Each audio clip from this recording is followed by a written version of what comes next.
My roommate is always saying, the brave get to enjoy the world first. Her brand of bravery left me speechless. At the trendy bubble tea shop, there were 100 orders ahead of us. With a 2-hour wait, she went and told the manager she was pregnant, and he had her order prepared immediately. She went to the water park wearing her rattiest flip-flops and came back in someone else's brand new, expensive pair. When it started raining as she left the library, she just walked off with someone else's umbrella. At the chain coffee shop, she'd order a $1 cup of ice and leave a note asking the barista to add some coconut milk and a shot of espresso. When buying things on secondhand websites, she claimed to be a poor female student from a remote mountain area or a single mother raising 5 kids, then asked the seller if they could ship it to her for free. At the hospital, when the doctor called for another patient, she barged right in to describe her symptoms. At the supermarket, she swapped expensive eggs into a cheaper carton before checking out. In a past life, she was the mistress of a married man and got pregnant. I gently advised her not to keep the child and to finish university first. I gave her a rational breakdown of the pros and cons, urging her to cut ties with that man right away. Later, that man's career took off and grew exponentially.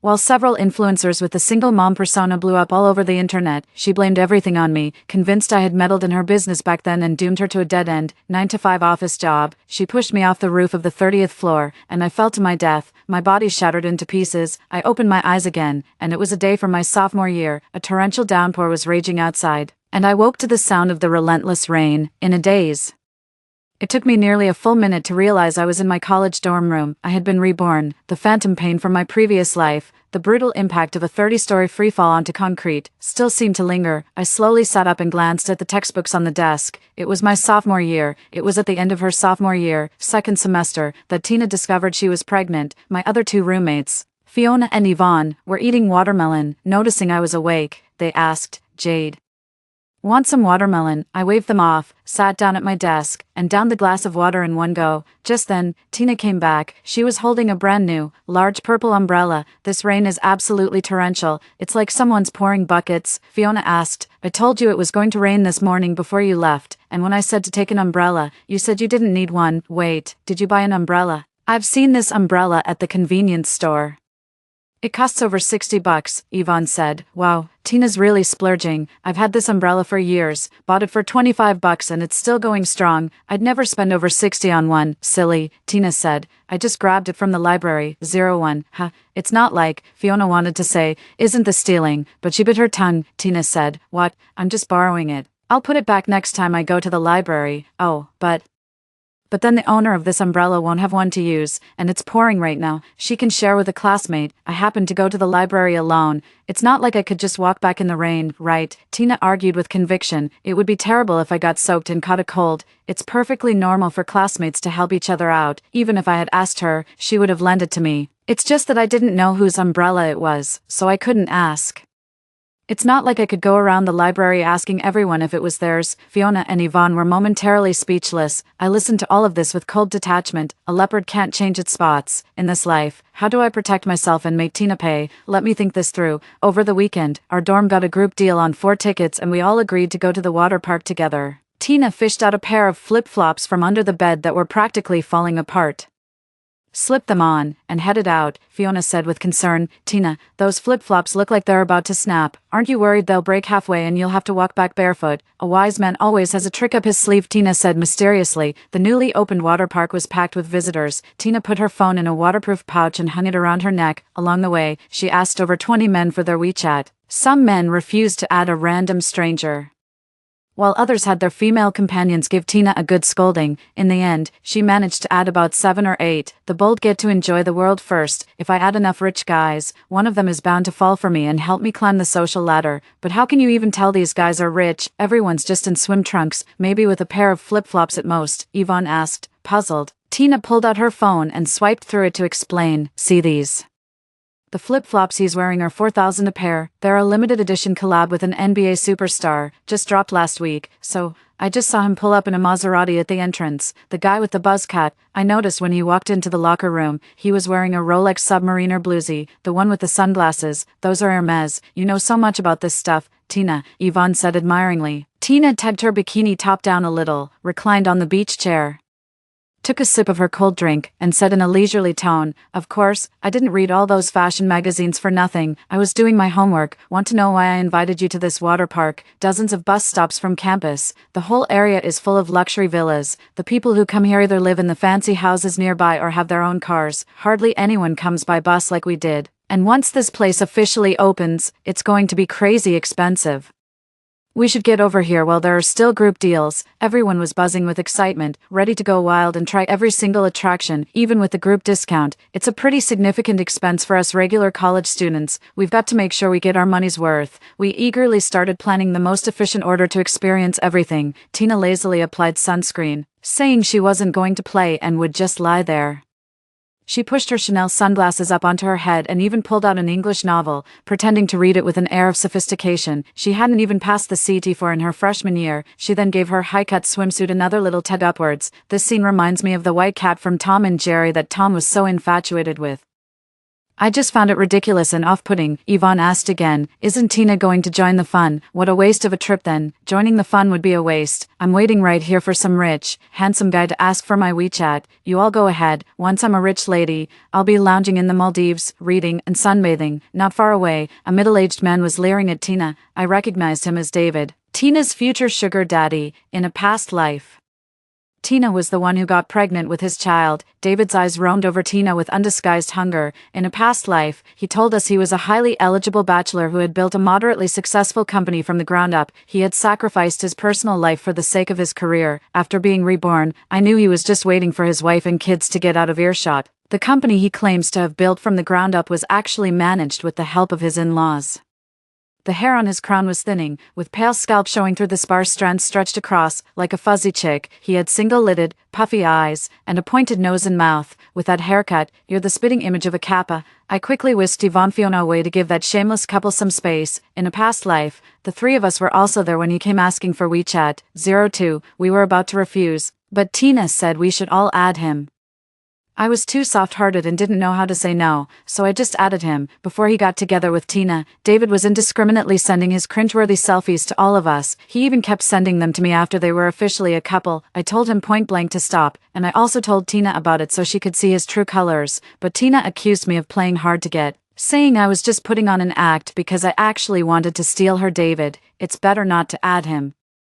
Less trouble that way. The sun had set, and Fiona, Yvonne, and I had tried every single ride. When we met up with Tina, she told us gleefully, "I got a total of 18 numbers today. Congratulations," we said wearily, trudging towards the bus stop with our swim rings in tow. Just then, Yvonne spotted Tina's new flip-flops. "Tina, you got new flip-flops. They're so pretty." I recognize that logo. It's Dior, right? "I remember you left the house wearing those barely hanging on sandals I bought with you from the street vendor when we first started university. Oh, that must be a gift from that rich person you just met." Tina looked left and right at her new shoes, her scarlet toenails gleaming garishly. She'd even gone to a boutique and used the tester nail polish to paint all 10 toenails and fingernails. "I just threw them on," she said matter-of-factly. Ha! Yvonne and Fiona were utterly flabbergasted. "It's not exactly random. I saw this style in a magazine this year and fell in love with it, and they just happened to be my size. It's fate." She admired them from side to side. Fiona, being the honest soul she was, stammered, "But how can you just take someone else's shoes?" "Why not?" Tina retorted, brimming with self-righteousness. "I saw that woman. She's about our age. For someone our age to be wearing slippers that cost $5,000 a pair, there are only two possibilities. First, she's a gold digger. That means her morals are all wrong. I'm taking her shoes to teach her a lesson. It's poetic justice. Second, she's either a rich lady or a trust fund baby. That's even better. $5,000 is nothing to her, like us losing a $5 bill. But she won't have any shoes to go home in. Then she can wear mine. I left a pair for her. If she wants to be stubborn about it, that's her problem." "Oh, aren't you worried about the security cameras catching you?"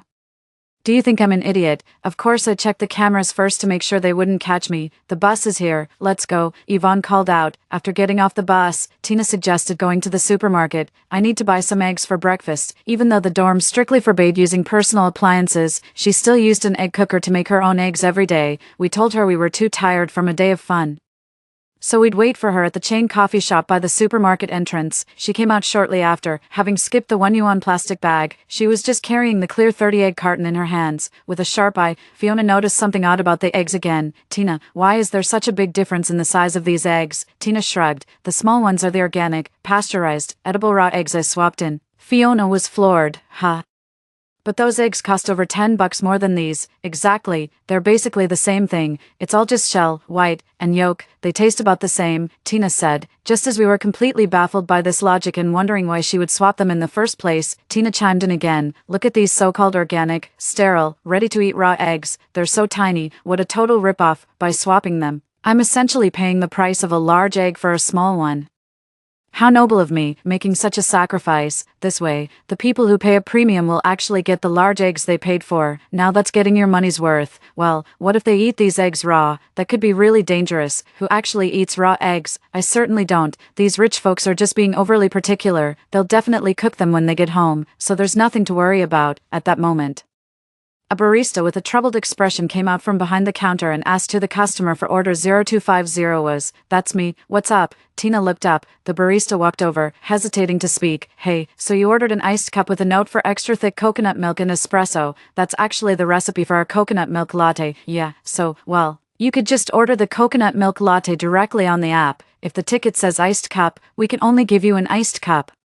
We have to make it as ordered. Well, Tina sneered. Isn't Mixin Coffee famous for its service? If you can't even meet a simple customer request, what right do you have to talk about service at all? The barista took a deep breath and said patiently, the iced cup is €1, and the coconut milk latte is $9.90. I can't ring it up that way. It's against company policy. I hope you understand. Tina's voice grew louder, drawing sidelong glances from other customers in the shop.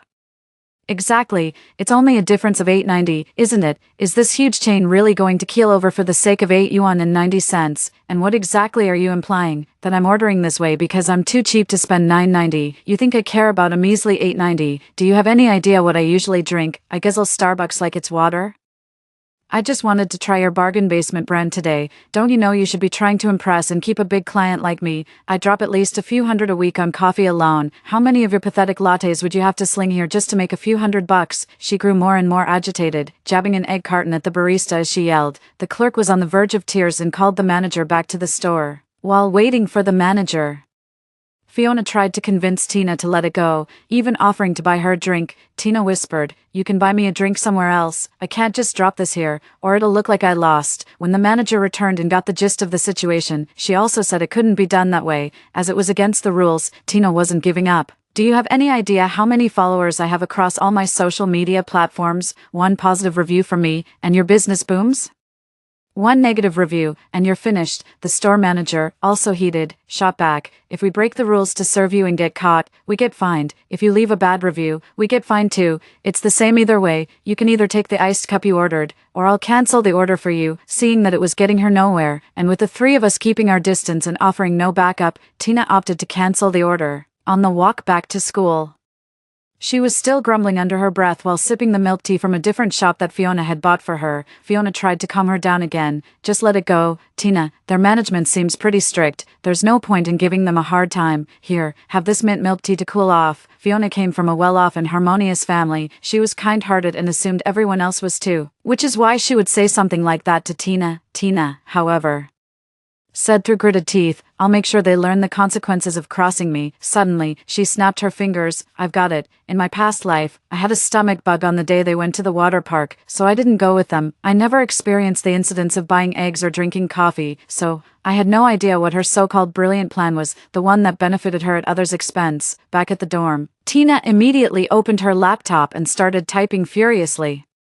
Soon enough, several trending posts popped up on the school forum, a step-by-step guide to getting the best deals, how to get a coconut milk latte for just €1, a coconut milk latte for a single buck, unbelievable. The post describes how the original poster always orders a $1 iced cup at the Mixing Luck Cafe by the School Gate supermarket, with a note to add thick coconut milk and a shot of espresso. The post states with absolute certainty, the barista, Nana, always follows the instructions. If the manager is working, you can even get an upgrade on the beans and a double shot of espresso. The original poster's username is Orange Tina. It was undoubtedly Tina. The post was quickly and widely shared across campus, even spreading to forums of other universities and local review sites. This is a university town, home to about a dozen universities and hundreds of thousands of students. The students' ability to mobilize is astonishing. As soon as the post went live, a massive wave of bargain hunters flooded Mixinca's mini program and food delivery apps. They selected the specific store, placed their orders, and added the special instructions exactly as outlined in the post. It wasn't just students, even nearby residents placed orders with keen interest, curious to see if they could really get a coconut milk latte for just €1. The mini program crashed for a good while before coming back online, and a flood of delivery riders in their colorful uniforms swarmed the store to pick up the orders. Of course, the poor shop owner and staff couldn't possibly follow the special instructions. At first, they even called the students to explain and communicate. Later, after talking themselves hoarse only to be met with curses, they gave up. They just started serving cups of ice. The ice machine was working overtime, practically smoking. And they even had to borrow ice from the neighboring bubble tea shop. We didn't have enough cups either, so we had to transfer thousands of them from other branches. After fulfilling this wave of orders, the store has already received thousands of negative reviews. They were posted by students who paid the regular price, and they're both heartbroken and furious. You're selling the coconut milk latte for just €1. So what does that make us? The ones who paid 9 yuan, total suckers. Question. No wonder it doesn't taste as good as before. Are you skimping on the ingredients for us full-price customers to make up for those $1 deals? Trash business. Drank it for 2 years. Never thought I was being ripped off the whole time. I'll drink your stuff again when hell freezes over. You're dead to me. Go ahead and pamper those cheapskates then. I'm done with your drinks. Goodbye. Vomit. Disgusting. Do you think my money grows on trees? I have the receipts to prove I've spent nearly $2,000 at your place. We're done. Who would have thought the manager, with those honest-looking features, would be such a moron? Pathetic. The shop hadn't even caught its breath from the first wave when the second wave of bad reviews hit. 03. This time it was the coupon clippers. And they were even angrier than the full-price customers from the first round. What's the deal? You order an ice cup and they actually just give you a cup of ice. Too bad there's no negative rating. 1 star is the lowest I can go. Angry emoji. Are you blind? Can't you read the note? Why do some people get the coconut milk latte while I only get an empty cup? Is this price discrimination? If you can't handle the promotion, don't run it. Giving some people a drink and others just ice. Are you messing with your customers? In the end, this Mixing Luck Cafe had no choice but to suspend operations for rectification. Tina felt her achievements were impressive and was brimming with confidence. Her romance with David was also in full swing. Tina was now skipping class almost every day and had quit all her previous part-time jobs and tutoring gigs. In my past life, I tried to reason with her. These were part-time jobs you worked so hard to find near campus. Why throw that all away for nothing? There's no conflict between having a job and being in a relationship, she retorted matter-of-factly. The whole point of taking those jobs and tutoring was to meet wealthy people. Now that I have my David, why on earth would I still do that? This time around, I won't try to talk her out of it. There's no reasoning with someone hellbent on their own destruction. Not only do I not dissuade her, I actually encourage her. Every time she shows off the new clothes, jewelry, or bags David buys for her, I gush with envy, saying how much I'd love to have them, asking if I can just touch them, and wondering how many part-time shifts it would take me to afford just the zipper pull on that bag. She was bragging about eating some high-end Japanese cuisine, oysters flown in fresh from France, and steaks shipped over from England. I just drooled and said, I'm so jealous. I've only ever seen that kind of fancy food on TV. She said she's chauffeured everywhere now, never having to set foot on the ground. I said, so that's the good life the upper crust lives.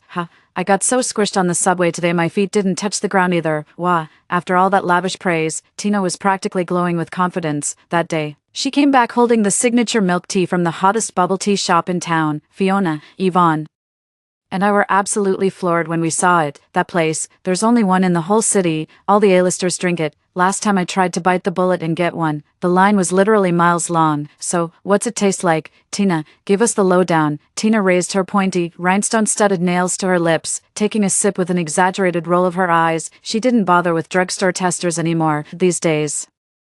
Her manicures were $1,000 affairs at high-end department stores. How on earth did you get your hands on this? Tina, does David have a connection? Tina said proudly. I told them I was pregnant and that I'd pass out from low blood sugar right in their shop if I didn't get my drink. The manager put my order through right away. David even said I was clever. Oh, Fiona and Yvonne were speechless once again. Little did she know her words would come true. A little over 2 weeks later, Tina actually was pregnant. She came to the three of us to talk it over. In our past life, it was around this time that we found out David was married. We all advised her to cut ties with him early and focus on her studies. Fiona and Yvonne offered a few half-hearted words of advice before making excuses to leave. After all, these matters are ultimately personal. Meddling too much in someone else's affairs means interfering with their karma, and you might just end up hurting yourself. Take my past self, for example. I didn't go out with Fiona and the others. I stayed in the dorm and spent the whole evening trying to talk Tina out of it. I laid it out for her. If she just focuses on her studies, she'll meet plenty of great guys in the future. Why chain herself to this ugly, older man who already has a family? It's not too late to walk away now. Once the baby is born, she'll be tied to him for life. I talked until I was blue in the face, and she finally came around. I even went with her to a public, licensed hospital to have the abortion. A few years later, as it turned out, David's company went public. One day after working overtime, Tina came to see me, absolutely seething with resentment. She lied, saying she was feeling down and wanted to talk on the rooftop. Without a second thought, I grabbed 2 cans of beer from home and went upstairs. As soon as I got up there, she grabbed me by the throat and slammed me to the floor.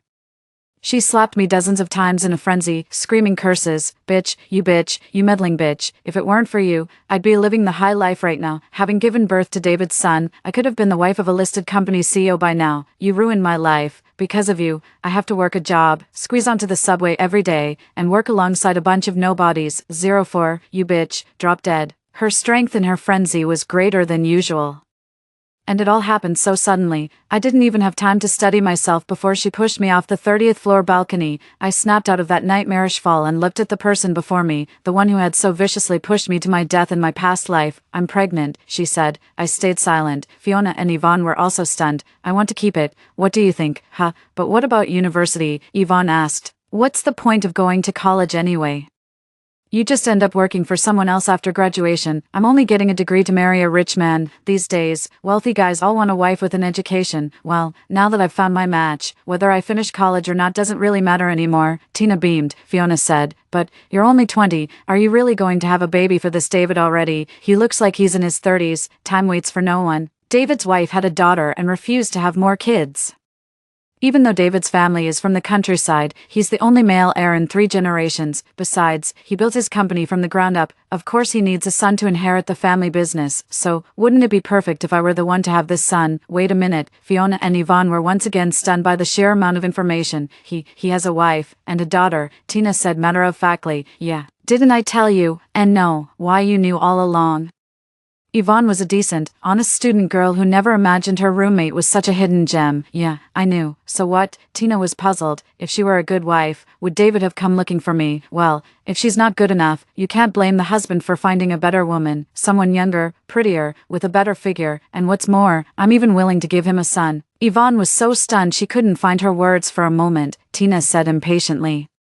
Don't be so naive. A guy like David, so accomplished and wealthy, is bound to have women lining up for him. Do you really think he'd still be single in his 30s? If you want a single man, you'll have to look at guys in their early 20s. How many of them have any real money? They're all poorer than I am. Take my advice and broaden your horizons to the middle-aged man market. That's when their marriages are starting to go sour.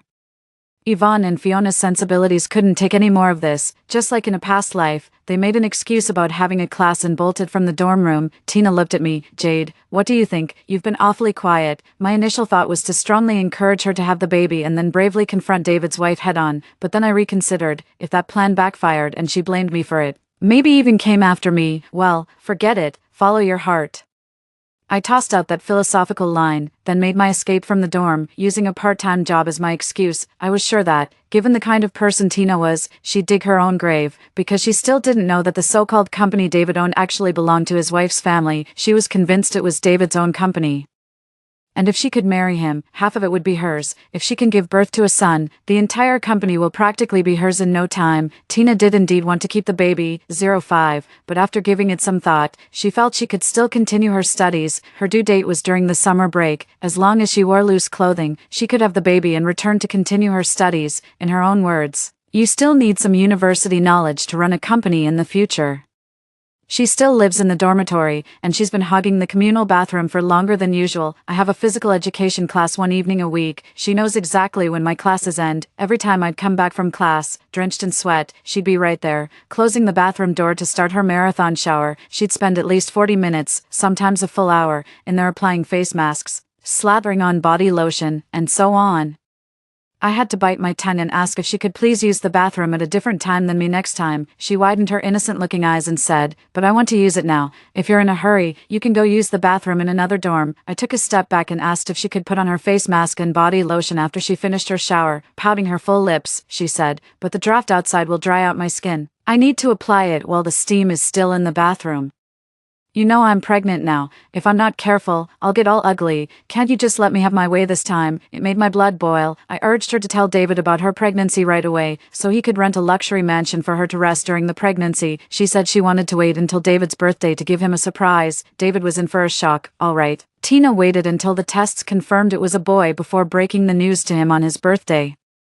He immediately demanded that Tina get an abortion the very next day. He was just a live-in son-in-law fooling around with Tina. Having a child for real would be a complete disaster. If his wife divorced him, losing everything would be the least of his worries. If his father-in-law found out he had wronged his daughter like this, he'd be lucky to get away with just a broken leg. The two of them had a huge fight at the restaurant, and Tina stormed back to the dorm with a face like thunder. She even dragged us out of bed, just as we were about to fall asleep, to listen to her vent. I could barely keep from laughing as I listened, and I egged her on to go find David's wife. The very next day, she marched right over to David's house and spilled the whole story to his wife. David's wife was a respectable woman. She didn't get into a prolonged argument with Tina, but politely sent her away, saying she would discuss the matter with David. She immediately had someone look into it and confirmed that Tina's story was true. David had indeed been carrying on quite the affair behind her back. It turned out Tina wasn't his only mistress. There was a whole string of them. Realizing the jig was up, David immediately fell to his knees in apology. He blocked all his mistress's contact information and tearfully begged his wife for forgiveness. His wife promptly packed up all his belongings and threw them out. She also repossessed his parents' city apartment, forcing them back to the countryside to resume their work as night soil collectors. 1 month later, David left with nothing and divorced his wife. He was reduced to having nothing once again. Unaware of the situation, Tina cheerfully sought out David. "David, I told you that hag was no good. Do you see how much better Tina is now?" David shoved her away and told her to get lost. Stunned and bewildered, she yelled, "What the hell do you mean, David? You knock me up and think you can just walk away. You want out. Give me 5 million. Otherwise, you're a coward, a spineless loser." David's eyes were bloodshot. "Who are you calling a loser?" Tina, used to bullying me classmates and looking down on restaurant and bubble tea shop staff, didn't back down. "You, David, you're a loser, a chicken." David was hit where it hurt, even though he knew deep down he was a coward. He hated nothing more than being called one. He lost all reason. Lunging at Tina and beating her savagely. By the time a passerby called the police and stopped David, the baby in Tina's womb could not be saved, her legs covered in blood. She was carried away by an ambulance. David was sentenced to 3 years for intentional assault. After being discharged from the hospital, Tina went straight to David's former company and caused a huge scene. She was screaming that David's ex-wife had seized his company and assets, and had even brought in some news media to stir up publicity. The ex-wife then presented a series of meticulously logical pieces of evidence, proving that David was nothing more than a penniless live-in son-in-law. Tina's attempt backfired spectacularly, and the story of her, a mistress, throwing a public tantrum quickly spread all over the internet. A wave of outraged netizens flooded the school's official social media pages, demanding action against this morally corrupt student.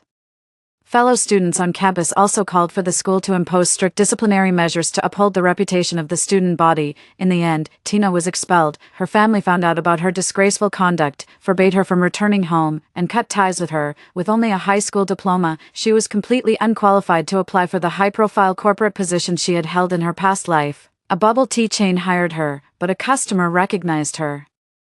The customer took a photo of her and posted it on a review site, claiming that by hiring such a shameless homewrecker, the shop clearly had no moral compass. This so alarmed the chain's headquarters that they issued a statement overnight, firing both Tina and the store manager who had hired her. In the end, she turned to live streaming. 06, she would dance provocatively in parks and squares across the city, wearing ultra-short, tight, and sheer lace dresses.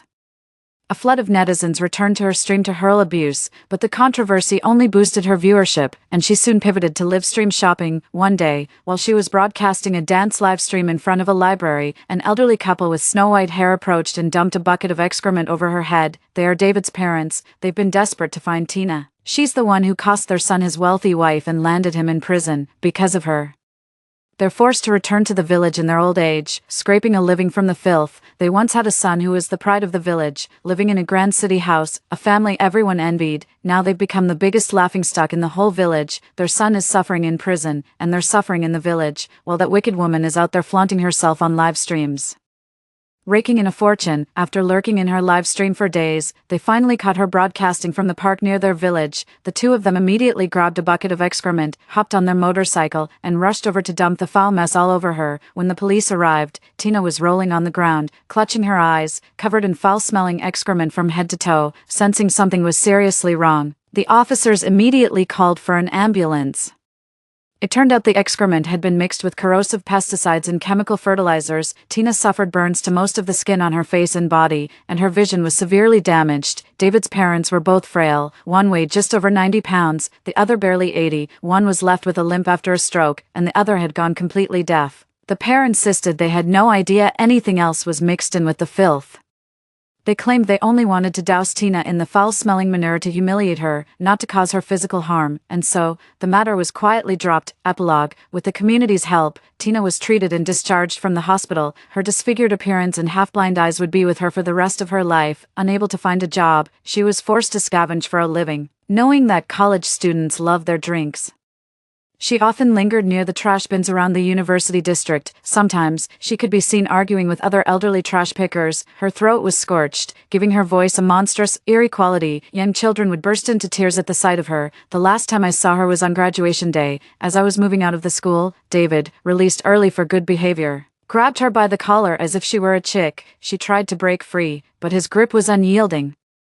I sat in the speeding taxi, and they were soon left far behind. Story 2. I found an entire set of priceless black gold trading cards. I located the owner through an online lost and found post, saving them losses worth multiple luxury villas. The owner was moved to tears, took my contact details, and promised to have my school commend me, but instead of recognition, I later received an exorbitant compensation lawsuit. The owner turned around and accused me of swapping his cards, claiming I cost him millions. My roommate, who knew the truth, chose to kick me when I was down. Saren, just hand over the cards you're hiding. Don't be so greedy. The owner already compensated you. Then she turned to the owner and offered to testify in court. From then on, my teachers and classmates looked down on me with contempt. They called me greedy, hypocritical, and disgusting. A disgrace to the school's reputation and societal trash who corrupted the entire academic environment. On the day of the trial, I was killed by an out-of-control truck. After my death, my parents were forced to sell our house and car, exhausting all our family assets to repay debts. Meanwhile, my righteous roommate bought a house, got a car, married into wealth, and reached the peak of success. When I opened my eyes again, I was back on the day I found those cards. A sudden snap snapped me back to consciousness. My foot landed on something that felt like a photo album, just like in a past life.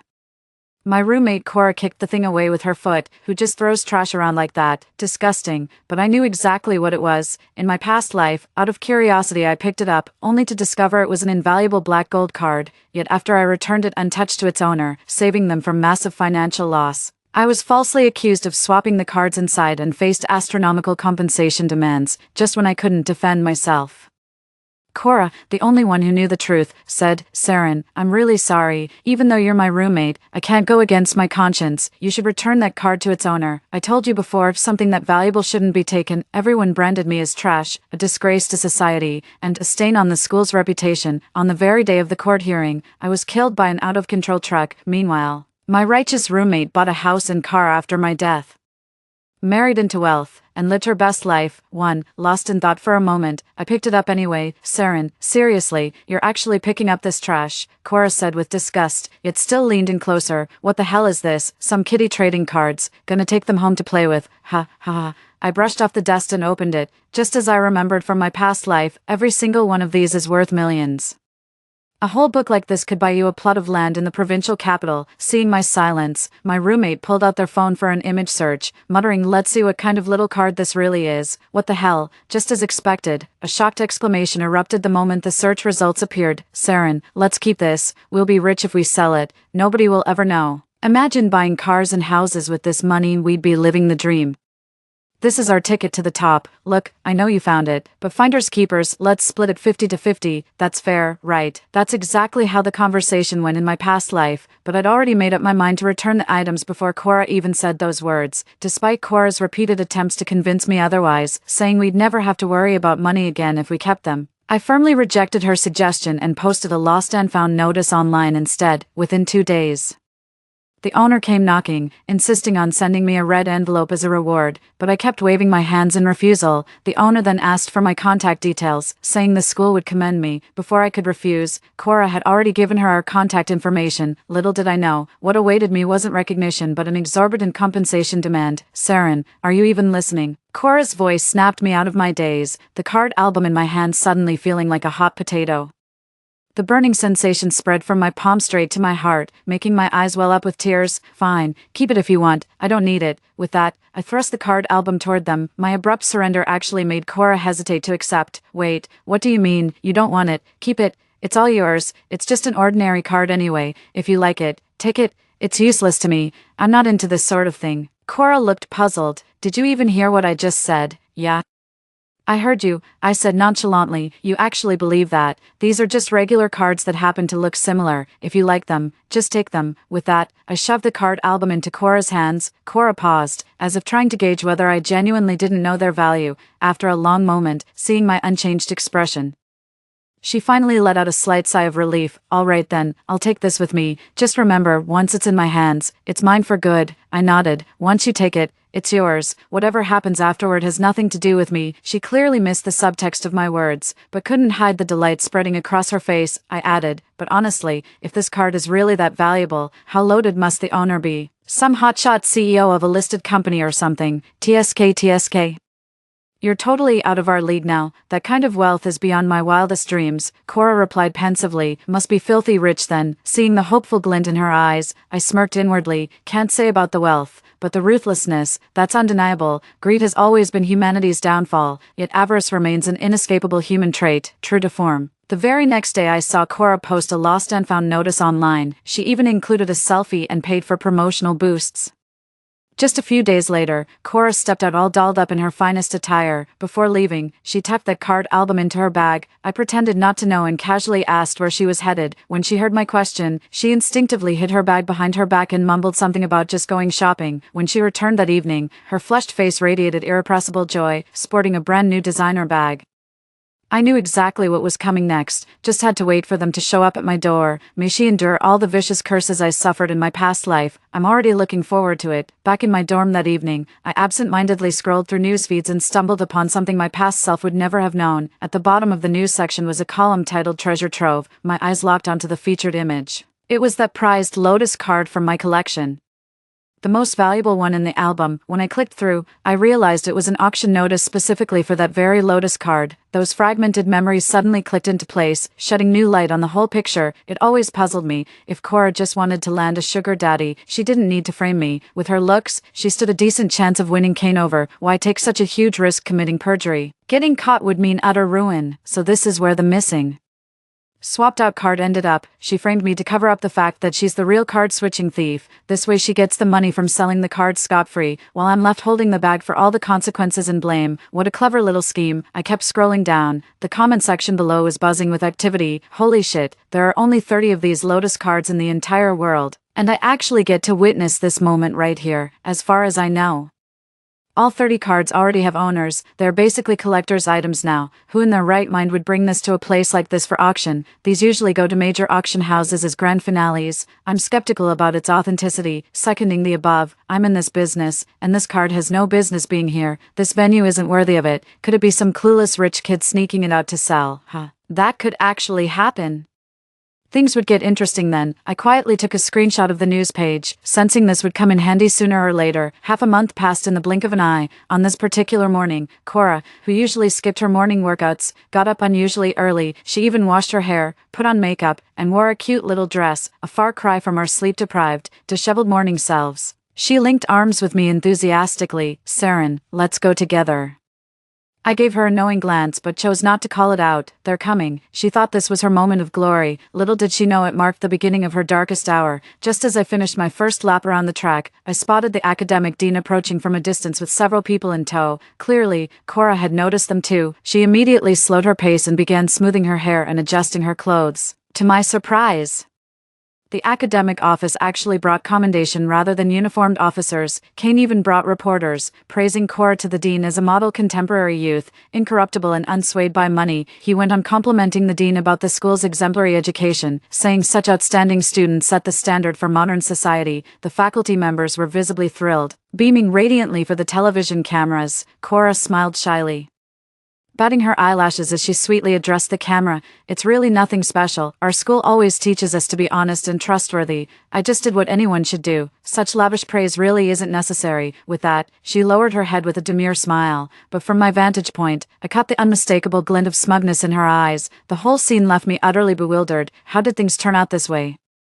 I clearly saw those swapped cards on the website. How could Kane have missed them? But if he did notice, why would he give her such a grand commendation instead of calling her out? Something feels off, but I just can't put my finger on what's wrong. After the awards ceremony aired on TV, Cora became the talk of the whole school. Unmoved by priceless treasures, she embodied the persona of a pure and resolute goddess. Overnight, she became the campus crush, with students even spontaneously forming a Cora fan club. The news interview played on loop for 3 days across the university's central display screens. The school administration held a special commendation ceremony where Cora delivered a keynote speech lasting over half an hour. Local newspapers featured her on their front pages, chronicling her exemplary deeds as a role model for the new generation. After this incident, Cora became the undisputed star of the school, its most celebrated student and the epitome of academic excellence. She was given priority for all academic honors and prestigious school projects. Soon after, Cora moved off campus, citing constant disruptions from male students camping outside her dorm to confess their feelings. Plus, guys keep confessing to me, which makes my boyfriend jealous.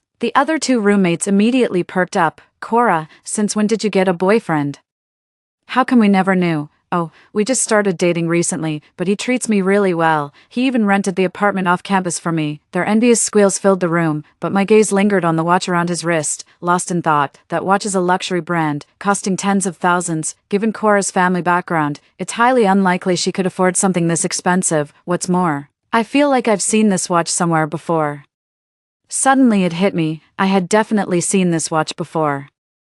"Cora, where exactly did you move to? Need any help moving your stuff? We'd love to give you a hand, and show us around your fancy new place." Eager to confirm my suspicion, I chimed in warmly. "Oh please, it's no mansion," Cora cooed with false modesty. "Just a simple 3-bedroom apartment. Really, if you don't mind, we can all go take a look tomorrow." Her words feigned humility, but her face betrayed unmistakable pride. The next day, we helped Cora move her belongings to her rented place.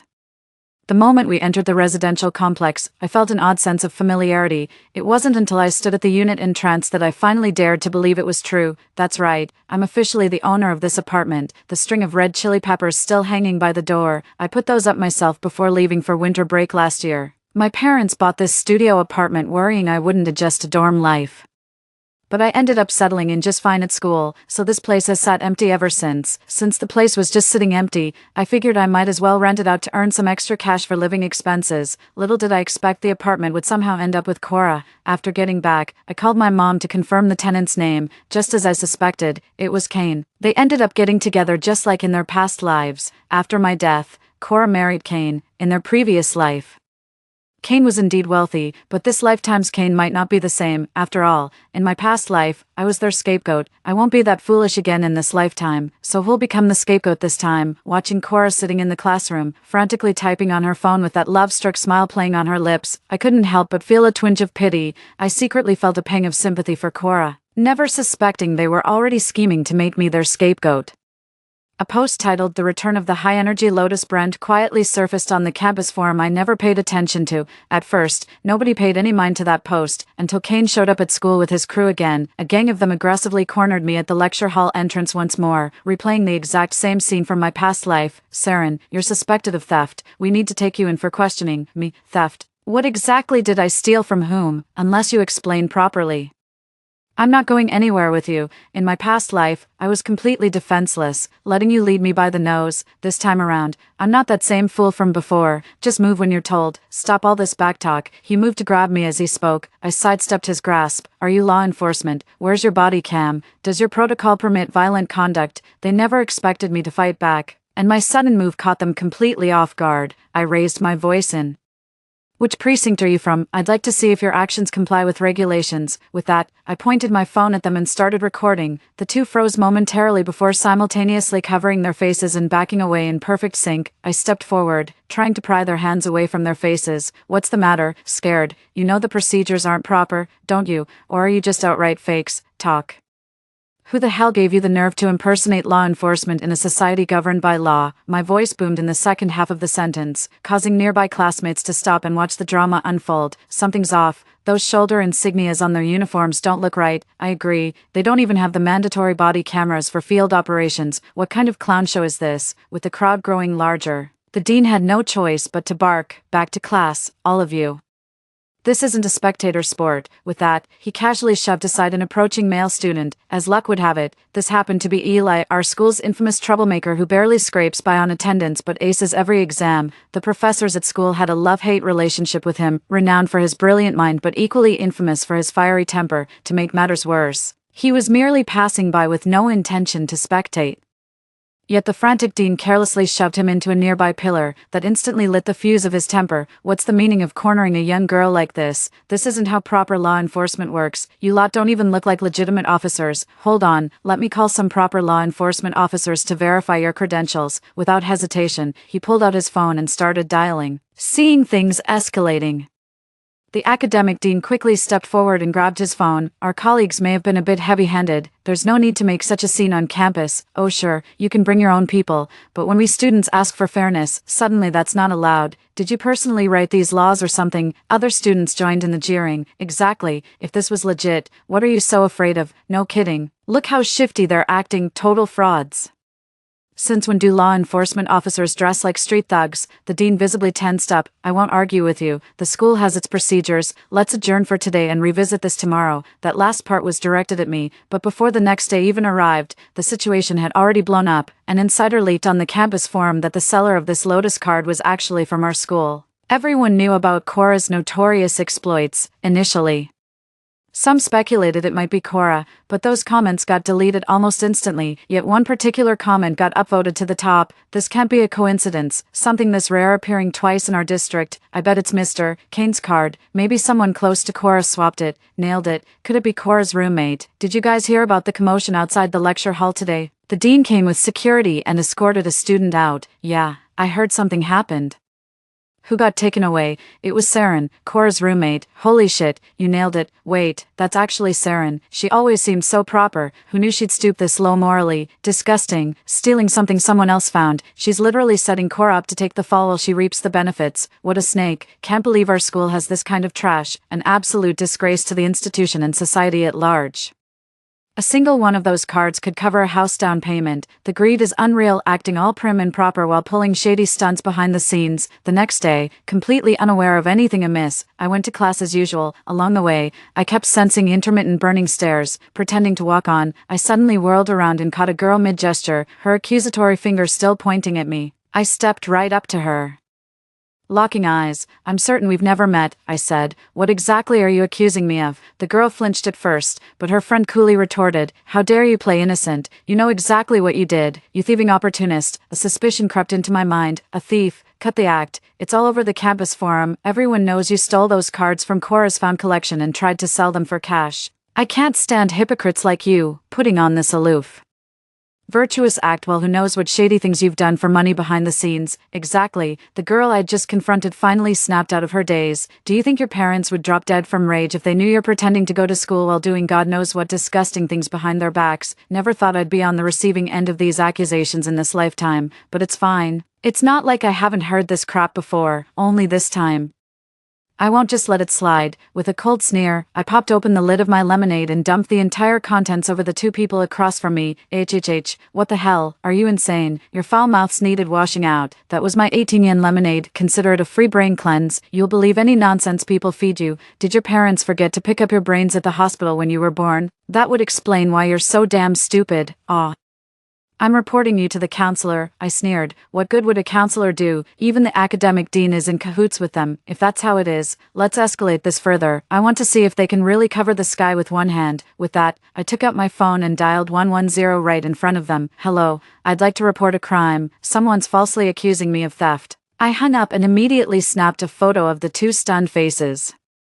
The camera shutter seemed to snap them back to reality. Why are you taking our picture? Which department are you from? Names. Why the hell should we tell you? The intensity remained, though the voice gradually faded. Keep silent if you want. Post it on the campus forum if you prefer. I've already called the police. Uniformed officers will come for you soon enough. Don't hide anything, and don't sugarcoat it. Just tell me exactly what you heard, what you saw, where you heard it. Where you saw it, the complete truth. Then I strode away, leaving them standing there dumbfounded. The uniformed officers arrived at the dean's office just as I got there. I barged into the dean's office without ceremony, only to find Kane and Cora casually seated on the sofa. Perfect timing, everyone's here, saves me the trouble of rounding people up. I ushered the uniformed personnel inside and plopped myself unceremoniously on the desk. Saren, what the hell are you up to now?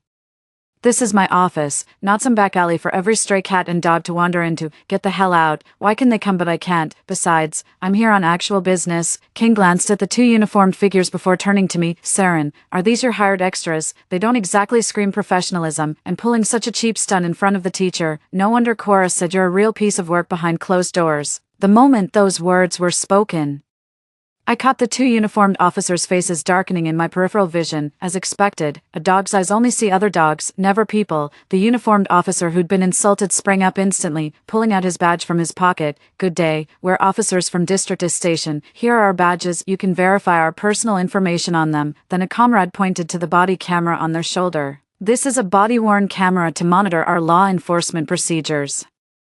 The moment those words were spoken, the remaining three people in the office visibly changed their expressions. Cora and Kane stared at the two before them, their faces darkening noticeably. Saren, what's the meaning of this? Bringing people here, what are you trying to pull? This is the academic office, not some place for your shenanigans. So you finally came to your senses and called the authorities to turn yourself in. Return that card now, and you might still redeem yourself. Cora tilted her chin up with an air of arrogance. I scoffed coldly. What makes you think I stole the card? You're the only one in the dorm who knew about this card besides me, and I told you from the start how valuable it was. No wonder you were so quick to dismiss such a valuable card. You were planning to swap it and frame me all along. If Mr. Kane hadn't trusted me, I'd be taking the fall for your scheme right now. Exactly. The dean turned to the officers and said, Saren's the one who stole the cards. Take her into custody. The officer ignored their remarks and approached me instead, saying, Excuse the interruption. Just to confirm, the complainant is a Miss Saren, correct? And this is regarding a defamation case, right? Yes, that's correct, I said. I've already sent the website URL to your tech team. They should have cracked it by now. Yes, we've traced it. The IP address doesn't belong to your school. It's from a residential area nearby. Hearing this, the academic director straightened up with visible relief, his voice growing louder. I told you it wasn't done by anyone from our school, but it was actually a student, a girl named Cora. Do you know her? I glanced at Cora and said, That's her, Cora. The uniformed officer clearly didn't expect their target to be right in front of them. Miss Cora, we'll need you to come with us for questioning. Panicking, she suddenly grabbed Kane's arm. It wasn't me, you said. Shut up. Kane snapped abruptly. Go with them for now. It's fine, I'll come get you later. Cora flinched at Kane's sharp tone, hesitating and refusing to stand. Kane gave her shoulder a reassuring pat. You'll be safe. Trust me, I'll pick you up soon. With no other choice, she bit her lip and prepared to stand up. Just then, two uniformed officers burst into the office and approached Kane. Kane, correct, you're under arrest for embezzlement. We've got solid evidence against you. Cora stood by, utterly stunned. Then a man in his 50s walked in through the door. Kane, how many years have you been my assistant? Kane stood up with a deathly pale face, utterly speechless. I trusted you completely, entrusting all our domestic operations to you. And how do you repay me? Embezzling tens of millions in kickbacks while playing king of the hill back home. Do you really think I'm too old to notice, even at my age? Dealing with you is child's play. The dean stood dumbfounded by the scene unfolding before him, though he'd already pieced together the gist of the situation. Is your identity fake? Kane shot him a glance and said to the man, Boss, I've been by your side for 8 years, but ask yourself, have you ever treated me right? We're both assistants, so why does Soren get to accompany you abroad while I'm stuck here handling this mess? The man addressed as boss replied, You stayed because your daughter begged me in tears not to let you leave. I set up a trust fund for you, even earmarked tuition money for your daughter's overseas education. The trust transfers directly to you both after she turns 18. If you do your job properly, this is on you. Nobody to blame but your own greed. You have a daughter. Cora shrieked from the side. You lied to me, you used me, so what if I used you? You were just after my money anyway. Youth for cash, fair trade. The words hit Cora like a physical blow. Staggering, she sobbed. But I genuinely loved you. Cut the crap. What you loved were designer bags, luxury clothes, and that glamorous lifestyle. And you, he pointed at the dean before turning to the uniformed officers. He took $1 million bribe from me, promising to find a scapegoat. Never expected that scapegoat to be this clever. Now that the truth's out, I'll take my punishment, but none of you are getting out clean. Kane's expression remained neutral, yet I sensed an unsettling calm madness radiating from him. When Cora was led away, she was practically dragged, her face ghostly pale, her limp body swaying unsteadily with every forced step. Mr. Kane, we'll need you to come with us to give a statement. So I followed them toward the school gate. Just as we were about to get in the car, a figure lunged from beneath the gate's tree and stabbed Kane. Kane screamed, but upon recognizing the attacker's face, he let out a hollow laugh. The face pressed against the ground was the last thing I saw before dying in my past life, the truck driver who killed me, and just now, I heard Cora call him Dad. So that's how it is. I always thought my death in that car crash was just an accident. Never imagined everything would come full circle at this very moment. The pinned man kept screaming hysterically, "You bastard, Kane, you deceived my daughter." I later learned he originally came for me. Cora had told him that my death would end everything and secure her a bright future, but midway, he received an anonymous text revealing Kane had lied about being married to trick Cora. Blinded by rage, he turned his fury on Kane. In this second chance at life, everyone reaped what they sowed. Walking their destined paths, as I stepped out of the precinct, a teenager on a motorcycle waved at me. It was Eli, heading back to campus. "I'll give you a ride." "Sounds good. I think my new life is just beginning." The end. Story 2. Grace, you can't just stand by and do nothing. The end of the world had come, and there was my husband, with his mistress, begging me to open the door. I looked at them coldly, just the day before. I was devastated. Now, there were 3 layers of doors between us. All I had to do was open the door, and they would be saved. But I was thinking, should I just stand here and watch them being devoured alive, or should I go back inside and listen to them being devoured alive? 1. The apocalypse happened a month ago, and 3 days prior to its start, I had already transformed my grandmother's house, located at the urban-rural interface and with its own yard, into a fortress for the end times. It wasn't that I had foreseen it. Nor did I receive any advance warnings. It was because I had been reborn. 2 months ago, holding the freshly issued divorce papers and wiping away tears, I boarded a high-speed train back to my hometown. I never thought my husband, Carter, would betray me. Carter and I were college classmates, the golden boy and girl of our class, and we were the only couple from our class who ended up getting married. After getting married, I gave up a career as a judge, for which I had passed the exams, to follow him to Beijing and become an elementary school teacher, supporting his career. But even with all these sacrifices, Carter still betrayed me. His mistress sent me a video through Carter's Instagram, and it wasn't the type of exercise one might assume from the word alone. Watching that woman under Carter, cheerfully moaning, felt like the sky was falling down. I was so angry I smashed my phone. The next day, after buying a new one, I sent Carter the divorce papers.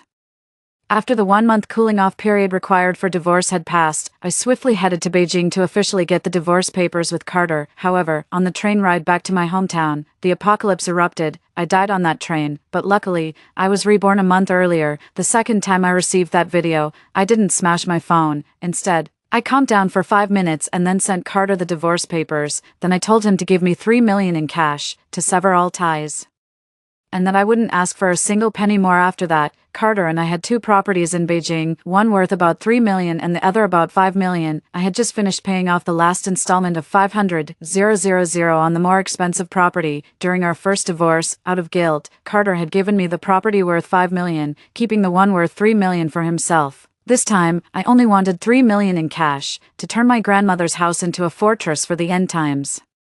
My grandmother's house was situated at the urban-rural interface and had a yard of over an acre with a 3-story detached house. I designed 3 layers of protection for the fortress. The first layer was made of stainless steel. I used a giant octagonal cage to enclose the entire yard and the house. The second layer consisted of bulletproof glass, 35 millimeters thick, installed in 3 layers. This layer wasn't just to keep out zombies, but also people. As I feared that armories might be overtaken during the apocalypse, the third layer was the original wall around my grandmother's house. Since it was a self-built house, the walls were very thick, and I installed bulletproof glass in the decorative windows. Finally, the walls of the house itself, originally built with high alkaline resistance blue bricks, were already quite thick, so I reinforced them when I've reinforced only the doors and windows at home.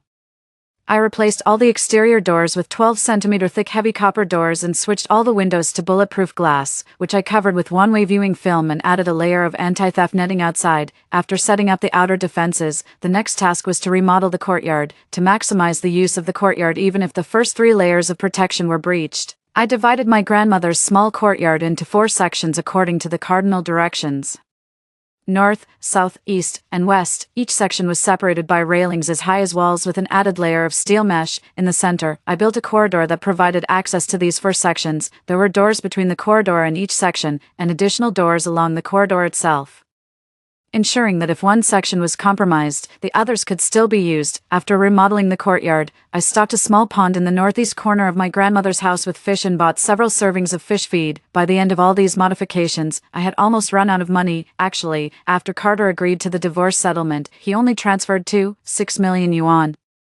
He mentioned that he didn't have that much cash on hand and had to sell some stocks to come up with the 6 million yuan. He also said he would give me the rest next year. At that time, I just smiled, hoping he would still be alive to pay me next year. All the initial expenses totaled 4 million yuan, when I was left with 200,000 yuan, planning to budget and stock up on supplies. I quickly realized it was far from enough, just when I was most worried about money.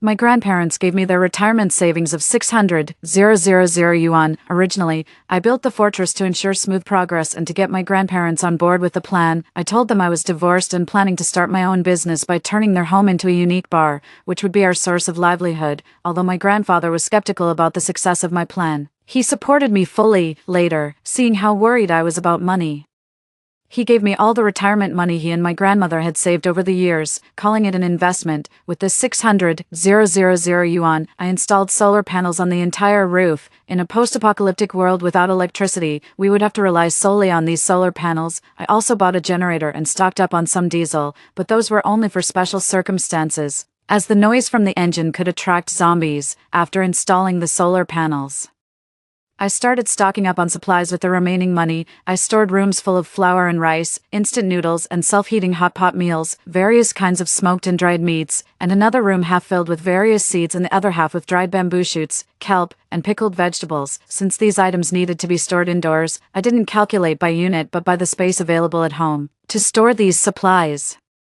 I also had shelves installed in advance in these rooms for easy access. After stocking up, the money was quickly spent, but there was still much more to buy, so in the end, I brashly took out a loan of 400,000 yuan, thinking that in an apocalypse, money would surely not need to be repaid. Being reborn also felt like catching the last straw of society. But what I never expected was that half a month into the apocalypse, I still received a message demanding payment. Really, the apocalypse might come, but the demands for payment never stop. However, I haven't paid back that money yet. With the 400,000 I got from the loan, I stocked up on supplies like cooking oil, charcoal, natural gas, and more, filling up an entire room. The remaining money was used to stockpile everyday essentials, cold weather clothing, bedding, and so on. At the very end, I also gathered some books and snacks for my daughter. With this patchwork sum of over 6 million, I created a fortress for the apocalypse.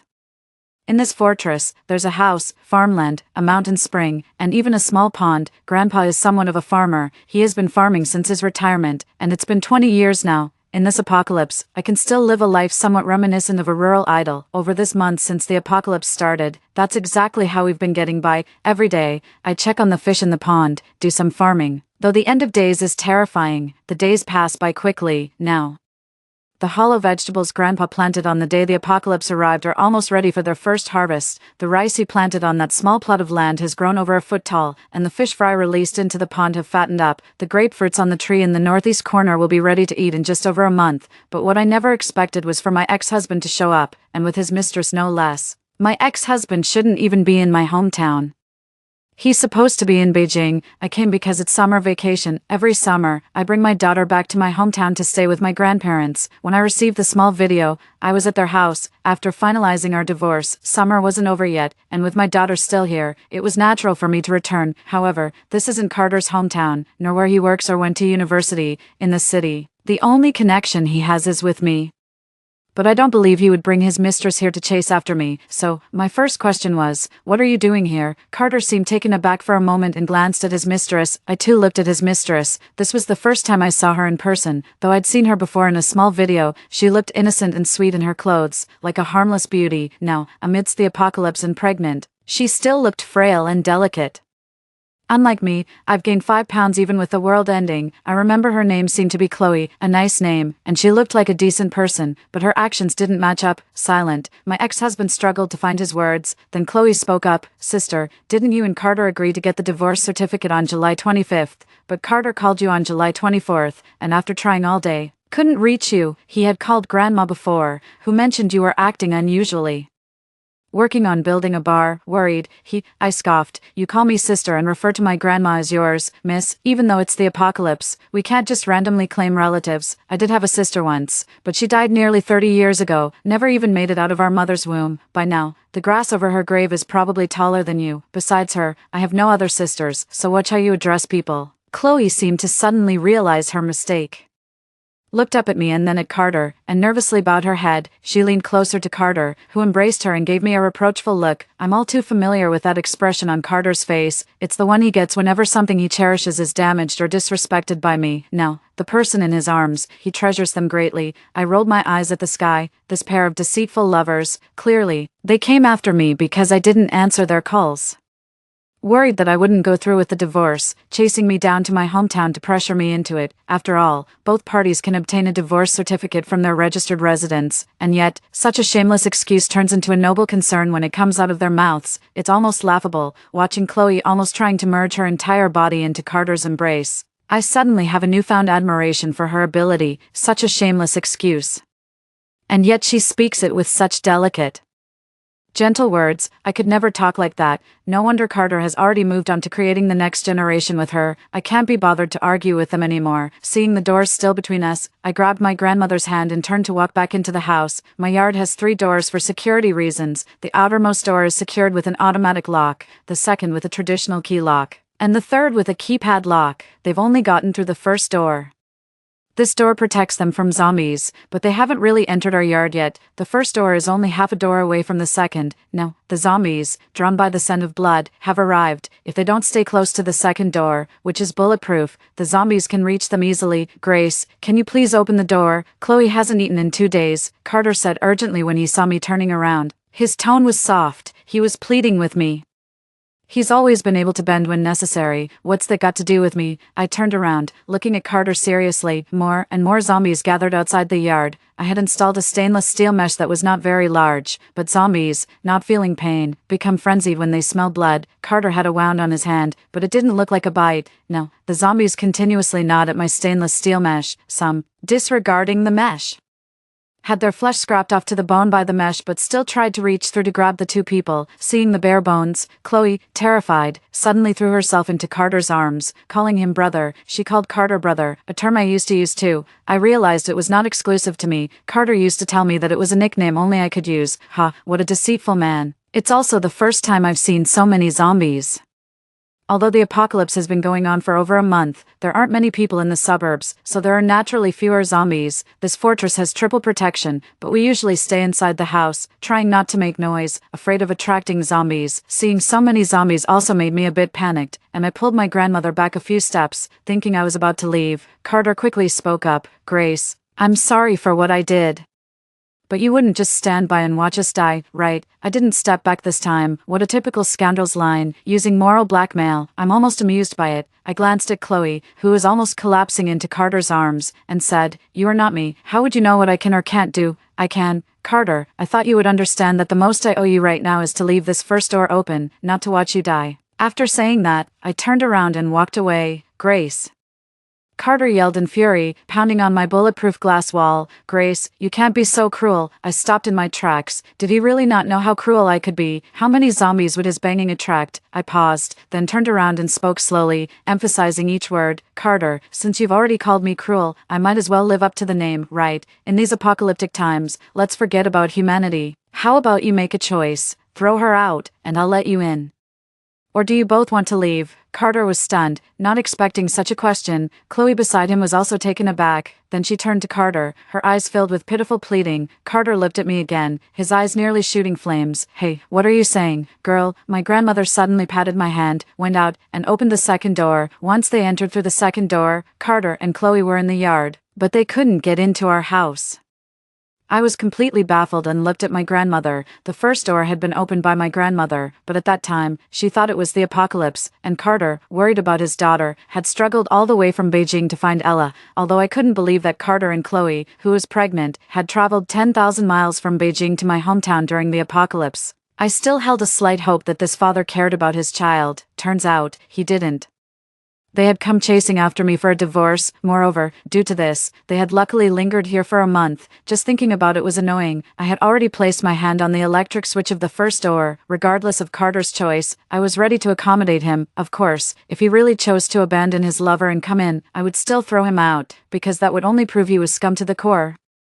And he would abandon anyone in this courtyard under similar circumstances in the future, but my grandmother didn't let him make that choice. After letting Carter and Chloe in, she pulled me into the house. I shook off my grandmother's hand on the way and went into the house by myself. I really couldn't understand why my grandmother suddenly became so saintly at that moment, especially since on the 10th day of the zombie outbreak, a neighbor who lived not far from our house and had been friends with my grandmother for decades came running for help. My grandmother watched from inside as she was surrounded by zombies, remembering my rule that saints in the apocalypse must die, and she resolutely refrained from opening the door, watching her old friend get bitten without intervening. I also didn't understand why. The first time I got angry about a sports video and smashed my phone, it was my grandmother who helped me pick up the pieces. When I cried alone in the room, it was my grandmother who hugged me all afternoon. The second time, although I didn't smash my phone, I threw myself into designing and fortifying the fortress. But still, my grandmother would often check on me at night, fearing I might be crying secretly. She knew I was heartbroken. "Are you angry?" my grandmother asked, bringing over a cup of tea.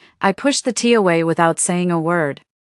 Seeing that I didn't speak, my grandmother sat next to me, took my hand into hers, and asked, "Girl, do you think the chaos outside will end soon?" "I don't know," I replied curtly. My grandmother sighed. "You don't know, and Grandma doesn't know either. You've enclosed this place, shielded it inside and out, prepared so much food and supplies, and even learned gardening with your grandpa. Girl, you think it won't get better, right?" I was taken aback, actually, since being reborn. I had never really considered this question. I was constantly in a state of high alert and never had the time to think about it. Grandma and Grandpa are old, and my daughter is only 5. Our family, in truth, is full of the old, weak, and sick. We have no advantages in this post-apocalyptic world. All I could rely on was this fortress, believing it to be infallible. I hope that this apocalypse, like every epidemic we have faced, will eventually end. I also hope that one morning, I'll wake up to news on the TV or on a phone announcing that the lockdown is lifted and the zombies have been eradicated. But now, it's been over a month since the apocalypse began. For the first 10 days, we still received news and text messages telling people not to panic and to hide. Then, they started using phones to count the number of survivors nearby. Later, we lost water, electricity, and internet. After that, we began to see more and more zombies roaming around, with hardly any living people left. We used to be able to shout to our neighbors, but these days, the only heads popping out of the windows are zombies. Now, a whole month has passed, and we've stopped receiving any information from outside. I don't even know if our home is the last island of survival in this city, but apart from our family, there really are no other living people around. Seeing the look on my face, Grandma patted my hand.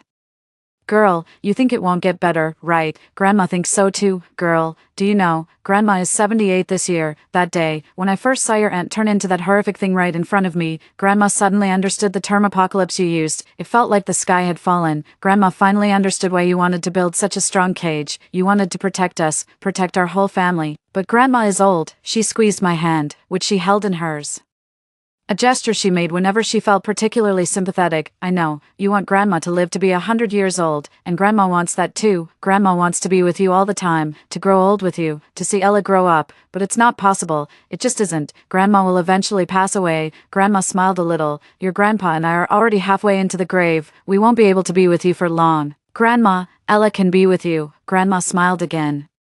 But have you ever thought about what will happen to Ella after you grow old and pass away? This isn't just a temporary quarantine that ends in a few days, where you can still get updates about the outside world through a phone. She might have to stay here forever, alone, waking up every day without any news from the outside, waking up to this terrifying world every day. Girl, if it were you, how long could you last? I took a deep breath. A wave of despair washing over me. If it were just me alone, I have personally seen off each of my loved ones, and now, I live in this world of despair, devoid of family and any external information. The moment I open my eyes, monsters surround me, and I can't even scream because screaming would attract them. This is the world my daughter will face after we are all gone. I take a deep breath. Grandma pats my hand again and speaks with deep meaning. That girl has a child, right? Grandma looks at me. She has a little one. And that baby belongs to Ella's generation. It would be best if that baby could support Ella, even if they can't support each other. It's good for Ella to have someone alive to talk to. What do you think? Besides, it's an extra precaution. Carter can drive. If our house ever breaks down, having someone who can drive to take you all away would be essential. While I don't expect Carter to help me, and I really dislike both Carter and Chloe, Grandma is right, that child. I must leave as a backup plan for Ella. There, my dear. Grandma comes over and hugs my shoulders. Grandma didn't open the door right away. I was waiting to let you vent. Have you vented yet? If you've vented, there's no need to hold on to that anger. Getting angry only hurts yourself, not others. Hearing Grandma's words makes me feel a bit emotional. She allowed me to vent and thought of even the smallest kindness, and beyond that, she's thinking about what happens after she's gone. Everything she's planned is for me and Ella. I nod, embracing Grandma, my voice a bit hoarse. Grandma also hugs me and rocks me a bit, just like when I would fidget in her arms as a child. Okay, darling, the innermost door hasn't been opened yet. We still need to take time to understand people's hearts. For now, arrange for them to stay in the treehouse. Give them that favor. And take it slow. There's still plenty of time. I nod.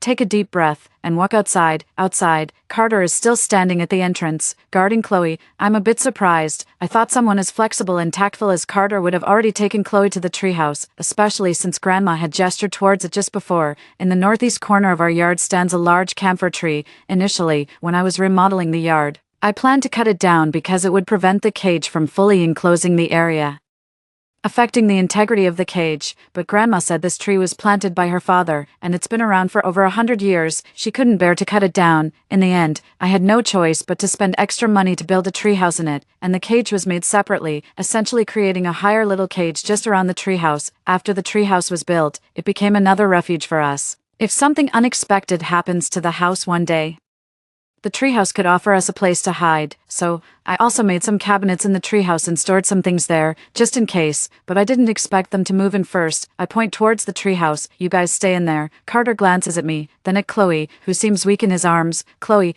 you have food. I leave without turning back. Really, some people just push their luck. I return to the house, where my daughter has just woken up from her nap. My daughter is now 5.5 years old, despite her innocent confusion, having lived through a catastrophic collapse of the world as we knew it overnight. She's matured a lot more than before. I've explained divorce to her, telling her about why mommy and daddy are living apart, and she hasn't asked about it since. But now, her father has returned with a woman, and honestly, I just don't know how to explain this situation. Men and women can bring such drama. I sighed deeply a few times. Seeing I was upset, Grandma took my daughter to practice her reading. During these apocalyptic times, I've insisted on teaching my daughter to read. I hope that one day she'll be able to read books on her own. I've bought some on agricultural techniques, hoping that if one day there's no one else to guide her, she'll still be able to sustain herself through farming. Another reason is that, although I don't believe this apocalypse will end, I still hope for a better world someday.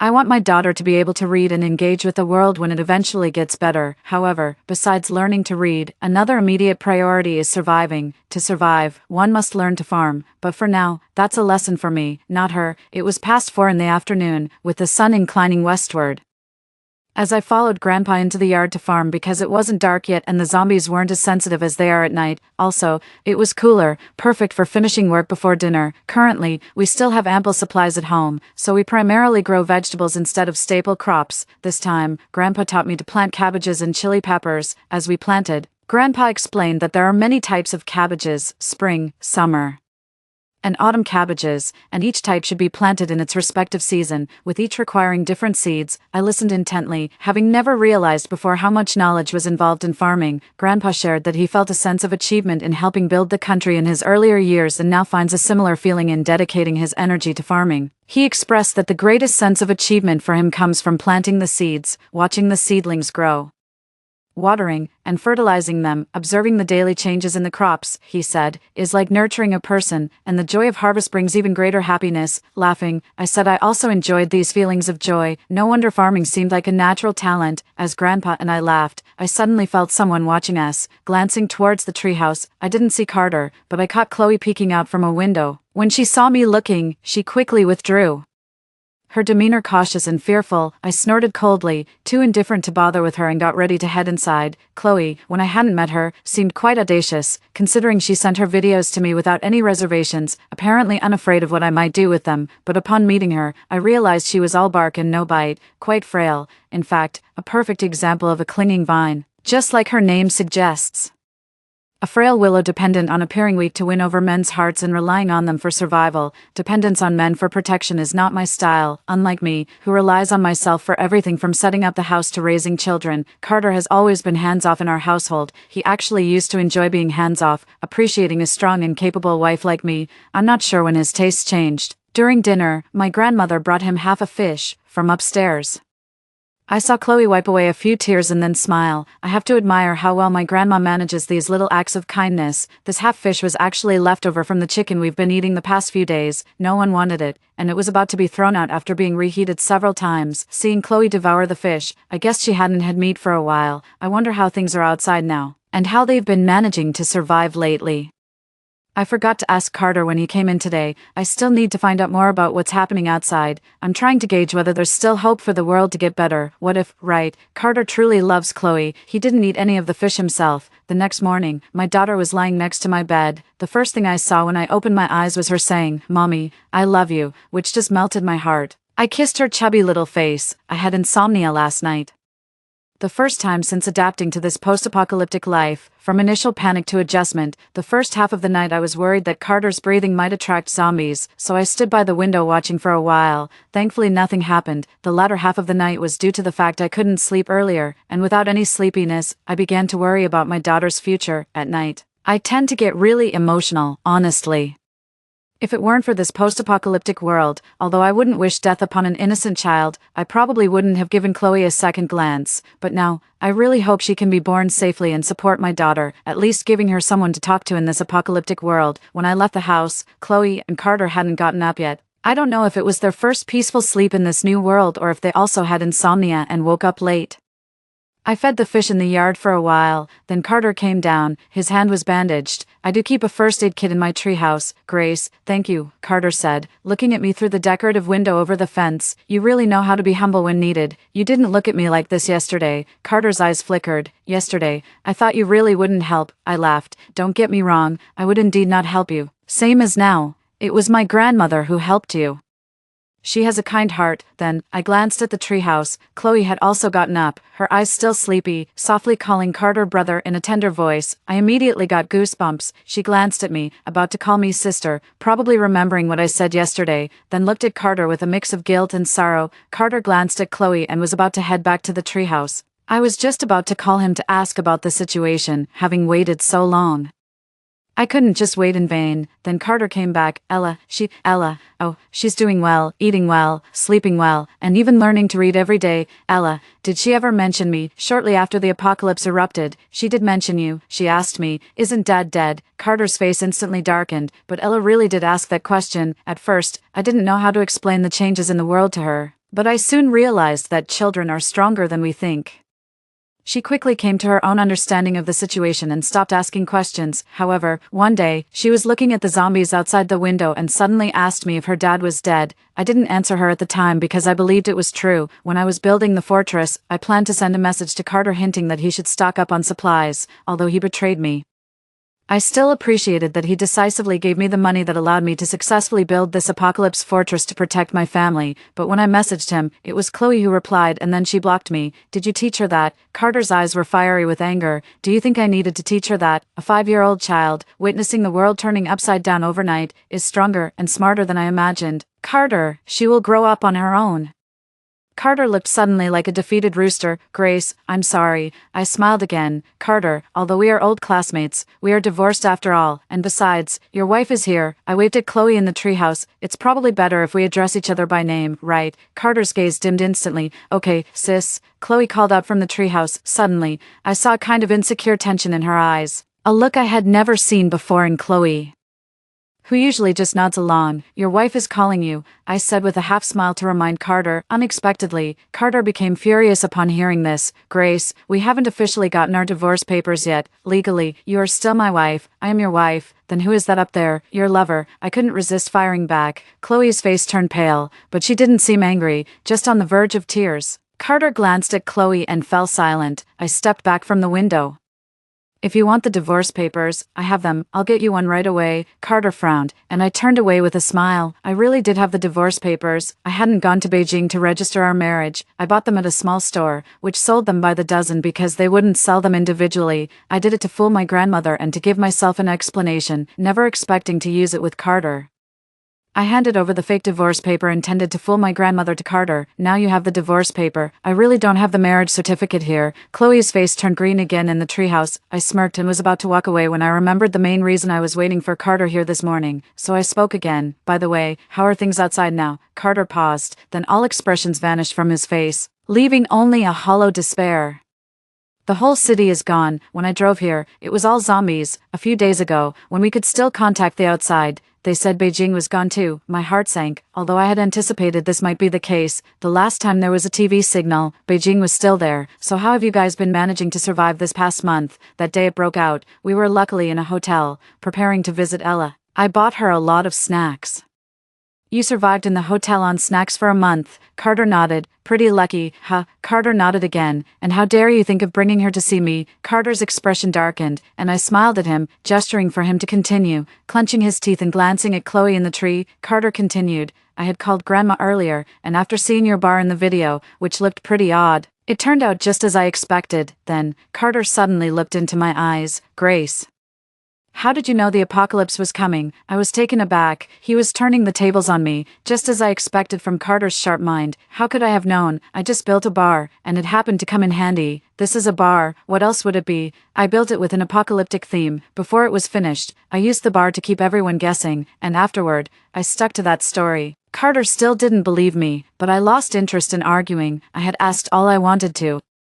Believe it or not, I have no duty to explain to you, nor did I plan to. You've changed. Yeah, anyone would change after dealing with a cheating husband and an apocalypse within a month. Both Carter and Chloe looked upset. Chloe glanced at me, but when she saw me looking back, she timidly lowered her head. I chuckled and turned away, feeling quite pleased. When Grandma let them in, I thought life would be miserable, facing my ex-husband and his lover every day, but now I find that teasing them a bit actually feels quite refreshing. They don't talk back much, probably because they rely on us to survive now. The supplies in the treehouse aren't abundant. Without our help, they'd be in trouble. Life isn't so bad after all. Days indeed passed quickly. The pomelos on the trees ripened, and the lotuses in the pond matured. The cabbages and chili peppers that Grandpa and I planted are sprouting. Carter came in to help with some heavy work a few times, digging up lotuses and pruning the pomelo trees, which have grown too tall and might damage the net on top. He even came into our house to help clean the chicken droppings in the basement. To ensure we have fresh meat, I raised fish, chickens, and ducks. The chickens and ducks are noisy, which could attract zombies, so I dug 2 basements at home to keep these animals. With Carter's help, the farm work in the yard has become much easier. Grandpa initially refused to let Carter help,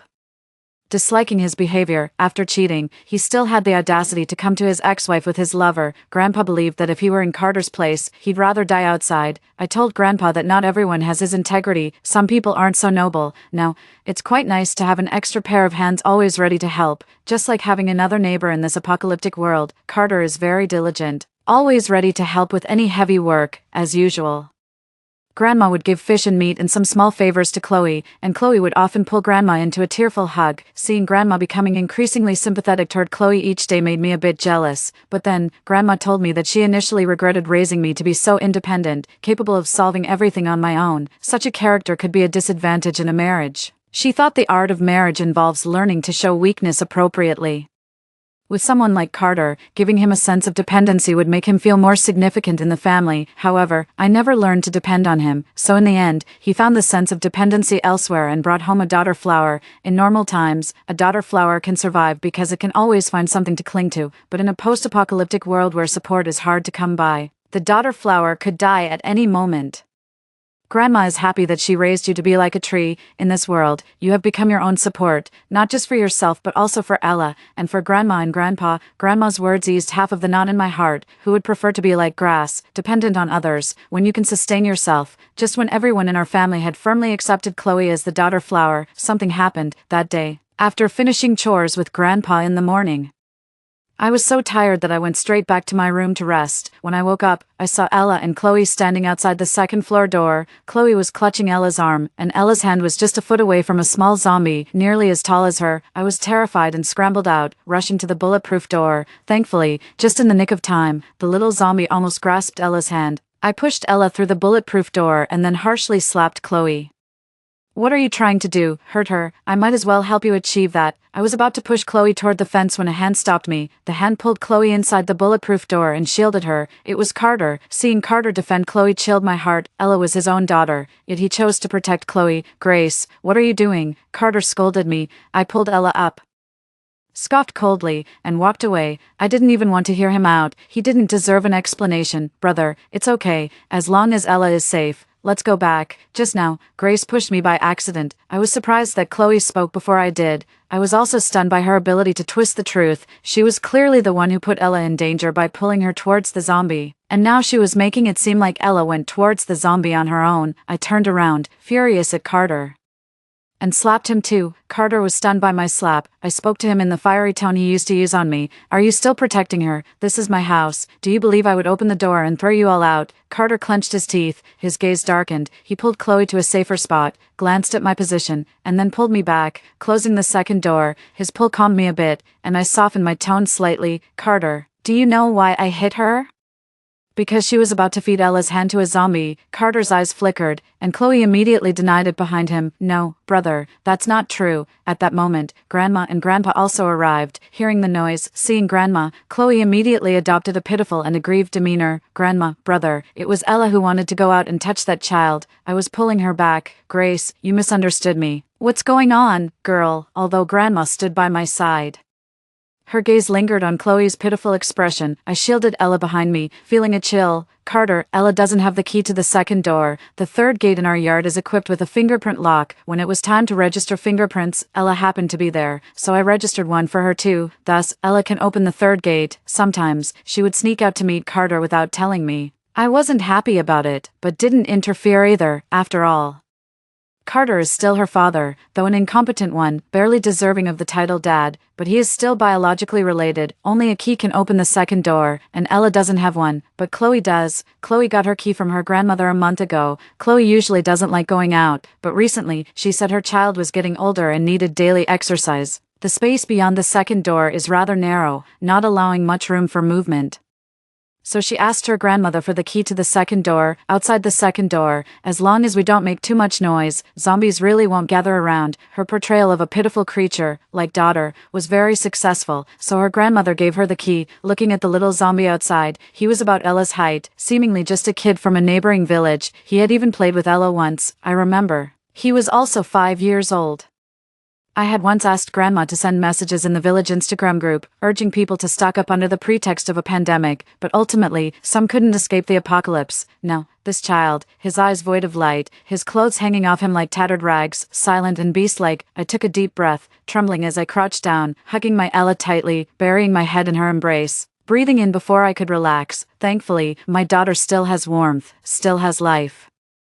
I do have the key, but Chloe, unable to clarify, suddenly turned to Ella helplessly. Ella, tell your mom, did you go out on your own or did Auntie drag you out? Others couldn't see her expression clearly, but from my angle, I could see the intimidation in her eyes, not the pitiful look she had when she looked at us earlier. When she looked at Ella, it was full of coercion. I blocked her, holding Ella in my arms. Ella, tell mom, what exactly happened? Ella glanced at Chloe, then hid from her, sobbing as she threw herself into my arms, but she still spoke. Mom, I went out on my own. Auntie pulled me. I glanced at Chloe, unable to believe it. The intimidation in Chloe's eyes was gone, replaced by a look of grievance and tearful eyes. I was not satisfied, took several deep breaths, and pulled Ella aside. Chloe didn't move, but Carter tried to follow. I glared at Carter, and he didn't come any closer. Ella, don't be afraid. Just tell me what happened. And that's how it will be. I pulled Ella to a position with her back to Chloe, ensuring she couldn't threaten Ella anymore. Mom, Ella looked at me and lowered her head. Chinchin had a butterfly hairpin. I liked that hairpin. I glanced at the little zombie outside. Indeed, he had a small hairpin in his hand, but it was smeared with blood. Mom, I knew that being bitten was dangerous, but I wouldn't let Chinchin bite me. I would be very careful, said Ella, lowering her head in silence for a moment as if recalling something before looking up at me again. Mom always said lying is wrong. Indeed, it wasn't Aunt Chloe who took me out. I looked at Grace in astonishment and then looked away. I had wronged her. Then I hugged Ella again. All right, Mom understands. But Ella, you must remember from now on, not just being bitten, those zombies Mom mentioned, they are no longer like you. Being grabbed, touched, or bitten, it's all dangerous. Do you understand? Ella burrowed into my arms, nodding her head heavily. Mom, I understand. All right, no more mistakes in the future. My tone was firm, not just towards Ella, but towards Chloe as well. However, my posture, head bowed, revealed my guilt. It's just my nature not to bow easily. Seeing me weakened, Carter stepped forward as if to seek justice for Chloe. At that moment, Grandma stepped in. First, she gave me a reproachful look, then smilingly tipped Chloe's hand and said, since it was all a misunderstanding, Chloe, you are our family's great benefactor. Ella, thank your Aunt Chloe. Come on in, everyone. Grandma has prepared a feast to treat you all. How about that? Thank you, Aunt Chloe, Ella said sweetly. Chloe didn't move but looked at me, waiting for my response. I glanced at her, my eyes full of remorse, and took the opportunity Grandma provided to smooth things over, somewhat awkwardly saying, let's have dinner. Chloe sighed, cautiously tipped Carter's hand, and followed Grandma, who was leading Ella. Before entering, she gave me a look that had an ambiguous meaning. I couldn't decipher it all, but I did detect a hint of smugness, a look not commonly seen in her eyes. But right now, I had no interest in guessing her thoughts. I just wanted to find a quiet place to settle my thoughts. I sighed and followed them inside. Previously, Carter had gone through the hallway to the basement to clean up chicken droppings, but they had not together entered the yard, and entering the house was a first for them. Grandma's house was large, a rural self-built home, designed for spaciousness and comfort, with 4 rooms on each floor. We had reserved 2 bedrooms on the second floor, and the first floor had a bathroom, kitchen, and living room. The rest of the spaces, including the second floor bathroom, I had converted for storage. Though the house was full, it was still much better than a cramped treehouse. Upon entering, Chloe saw the sofa and couldn't help but admire it eagerly. Forgetting her decorum, she quickly sat down due to her pregnancy, realizing we were all watching her. She seemed to remember her manners and awkwardly smiled at Grandma and Grandpa, who looked somewhat displeased. Grandma, your sofa looked so comfortable that I couldn't help sitting down, she said. Grandma sighed. You've been through a lot. It's okay, sit down. You're our guests. I'll go cook. Girl, since Chloe saved Ella today, you serve the tea. I poured a glass of water for Chloe and Carter. After turning around, I headed upstairs. Today, I just didn't feel like talking to them. At dinner, Grandma prepared a large table of dishes, deliberately trying to ease the tension. Chloe and Carter didn't let her down either. The meal went by superficially harmonious. Watching how affectionately Chloe called Grandma, I suddenly realized that Chloe, like a daughter flower, had a stronger survival instinct than I had imagined. She could cling to anyone when necessary, not just men. Like now, she had latched onto Grandma. Although I knew that Grandma might be acting kindly because of the baby in Chloe's womb, I could also tell that through their time together, Grandma didn't despise her from the bottom of her heart like Grandpa did. After dinner, Chloe asked Grandma many questions about pregnancy care, and by the end, she was tearful again. Grandma, my stomach hurt badly yesterday. I was a bit scared. It's all right. Giving birth is a hurdle every woman must face. I'll be there to help you deliver. I used to be a military medic. Chloe nodded, looking pitiful. What's wrong? My stomach hurts again. It hurts again. Where? Chloe curled up on the sofa, appearing to be in severe discomfort. Seeing her like this, Carter also became anxious. Although he usually didn't initiate conversations with Grandma, this time he urgently called her. "Grandma, she's been like this for a few days. Could you please check on her?" Grandma quickly examined Chloe, comforting her with a touch, and then glanced at me before turning back and gritting her teeth. "Why don't you stay here tonight?" It was a definitive statement from Grandma.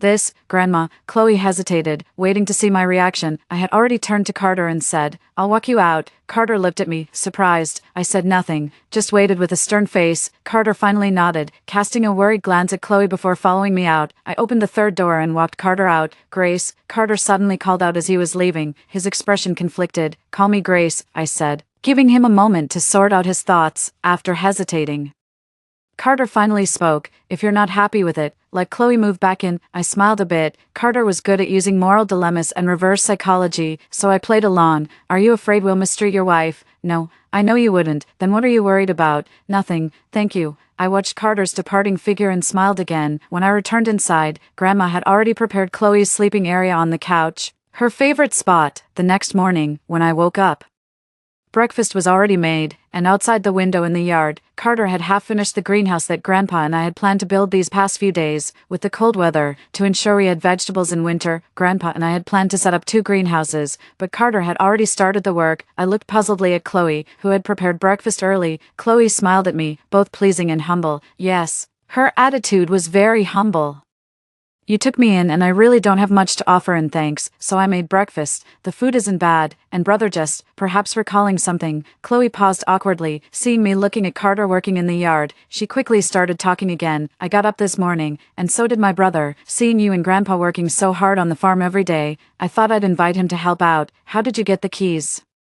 "The third door has a spare key besides the fingerprint scanner, but the key is with Grandma. I asked Grandma for it. I was planning to come back earlier, but I didn't want to disturb you all." Sure enough, it was Grandma again. The keys couldn't unlock the door from the outside. The third door could only be opened from the inside. I took a bite of the scrambled eggs Chloe made. They were indeed delicious. Pointing at the breakfast she had prepared, I asked, "Does this look like you were planning to go back?" Chloe indeed had no plans to return to live in the treehouse. Her breakfast had successfully persuaded my grandparents. Grandma said, "Now that it's winter, it's too cold outside. It's not good for Chloe, a pregnant woman, to keep living in the treehouse, and it's not good for the baby either." I actually covered the outside of the treehouse with sheet metal. But a treehouse with sheet metal is definitely colder than a house.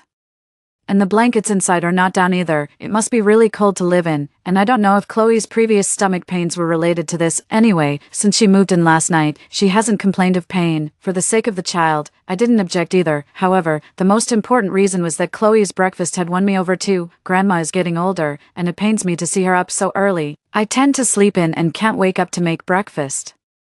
Ella needs to eat breakfast as she is growing, and not just Ella, our whole family needs breakfast in the morning, although it seems somewhat unethical to have a pregnant woman, almost 8 months along, get up every day to make breakfast for our family. Chloe does it willingly, and so, Chloe moved in. After she moved in, the breakfasts were always on time, and she was always humble in her demeanor, mostly quiet, only trying to please Grandma while keeping her distance from me and Carter. Since Chloe moved in, he has been coming into the yard to work every day, with Chloe opening the door for him each morning. With the two of them, one making breakfast and the other working in the yard every day, our family gradually stopped doing much ourselves. These leisurely days are truly intoxicating. Since we were idle anyway, I would pull Grandma and Grandpa to play mahjong. Sometimes, we'd invite Chloe too. Chloe plays cards slowly, always counting carefully. I found she was good at strategizing, but didn't win much. Only Grandma always had good luck. I teased her, suggesting that someone who used to wield the surgical scalpel and held the power of life and death probably had steadier hands and a stronger aura. Grandma didn't reply. Time flew by, and Chloe's acceptance in the household grew. Even Grandpa, who openly disliked Chloe, would sometimes show her a little kindness, and me, I found myself calling her more often, seemingly getting used to her presence, though sometimes she still gave me an uneasy feeling, as if she was probing something. She was always trying to peek into various rooms where I stored things. Before she moved in, I hadn't locked the storage rooms, but after she moved in, I locked them, yet she still tried to follow me or Grandma whenever we went to get something. Once, seeing her curiosity, I simply took her on a tour of the rooms with rice and meat products. I saw her eyes nearly sparkle with delight, clearly very pleased. She looked at it fondly, as if it were her own possession. I smiled and told her that I was lucky to have prepared a chaotic mix of things for the bar, never expecting to use it all. Chloe withdrew her gaze, smiled, and complimented my cleverness before she left. The next morning, I got up early and saw that Chloe and Carter were already chatting in the yard. "Brother, we've got a lot of stuff, everything you could think of, grains, flowers, and a whole house full of meat products. It's enough for several generations to come. Once we get hold of this, what are you guys talking about?" I approached Chloe from behind as she was happily chatting away, wearing cloth shoes. I moved quietly. Carter was busy weeding and Chloe was facing him, so neither saw me coming. Chloe turned around and went pale, startled by my sudden appearance, and Carter also gave me several nervous looks. "What's wrong with you two?" I asked, noticing their odd expressions. It looked as though I had caught them in an affair, but the affair wasn't what I had exposed. It was something Chloe had willingly shared with me. Recently, I had grown quite fond of Chloe, especially since her cooking was delicious. Being 8 months pregnant wasn't easy, and besides, her presence meant we were never short a player for mahjong. She even occasionally called me Sister Grace. Apart from that one slap, I couldn't think of anything else that would have made her so pale and frightened. What puzzled me more was Carter's reaction. He was a senior manager in a large state-owned enterprise, and it was rare to see him with such an expression over work matters. No, nothing. I was just discussing with Carter how hard farming is. "I was thinking of learning it myself after the baby is born to help you all," Chloe said, looking earnestly at me. I chuckled. "Is that all? It's not hard, but you have to be sincere. My grandfather taught me that plants are also living beings. They can sense sincerity. If you care for them genuinely, they will flourish. If you only think about how to consume them, they might not grow well." Chloe gave an awkward smile. "I see. Oh, I still have one dish left to prepare for breakfast.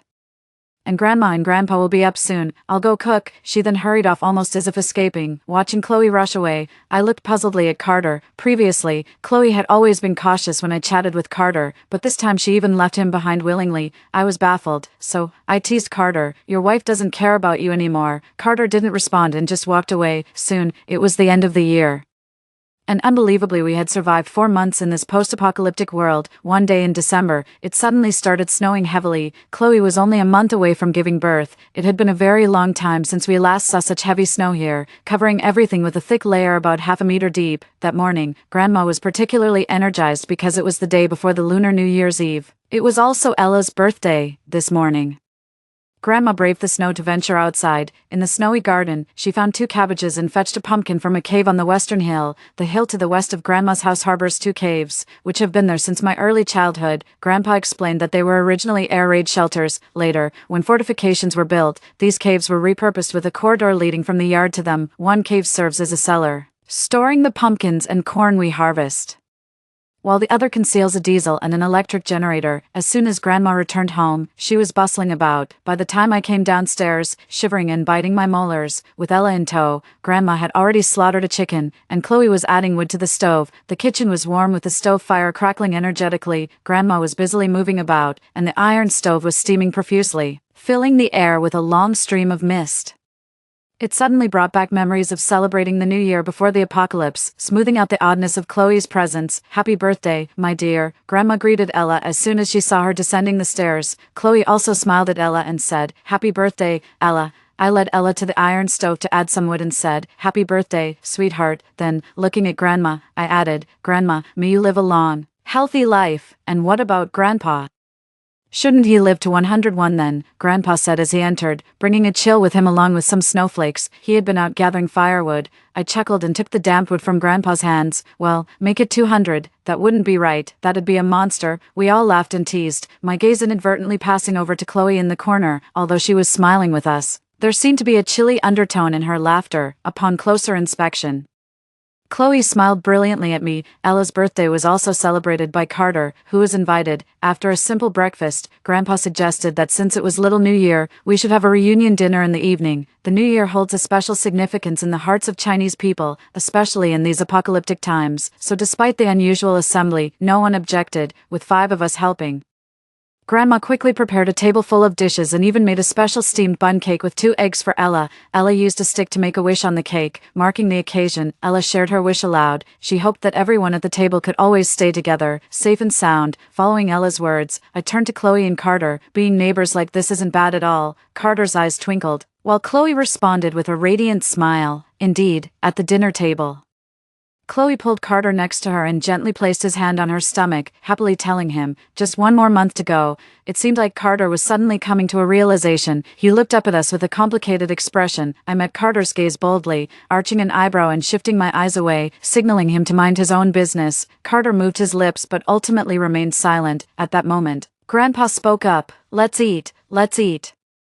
Outside, the snow continued to fall, and inside, we enjoyed our meal, deliberately avoiding past grievances and hoping for better times ahead. Grandpa even shared a few drinks with Carter, warmed by the lively atmosphere. With winter days being short and the snowfall heavy, it was dark before we knew it. As usual, I walked Carter out. I held an umbrella as we walked, and after a while, he began to apologize. I didn't respond, assuming he was just speaking under the influence.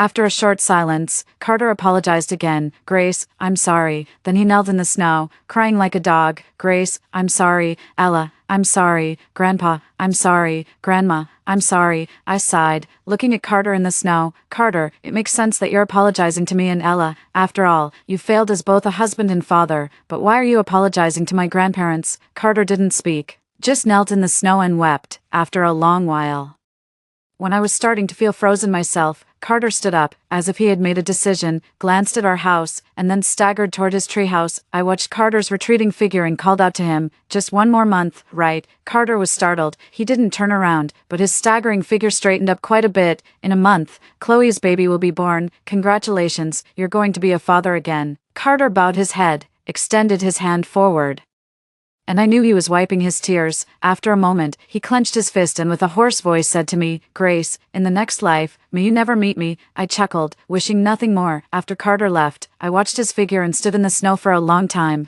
The next day I was woken up by noise. When I opened the window, I was stunned. Outside, there were several people alive. This was the first time we had seen other living people besides Carter and Chloe in over half a year since the apocalypse began, but they were not there with good intentions. They had guns. The noise I heard was gunfire. Carter heard the gunfire too and hurried over. Seeing Carter made me feel much safer, and I quickly opened the door for him. After Carter came in, I stood behind him and instinctively pulled on his sleeve. Seeing me do this, Carter softly reassured me, It's okay, don't be afraid. I nodded, my grip tightening. Carter felt my reliance and stepped in front of me to protect me. That leader, I've seen him before. He's the tanker truck driver who sold me diesel. I whispered to Carter. I had stockpiled fuel and hired a tanker because of the large quantity needed. They saw my bar when they delivered it. I didn't expect them to come looking for us now. They mean trouble, Carter said, watching the men cautiously. Little sister, remember me.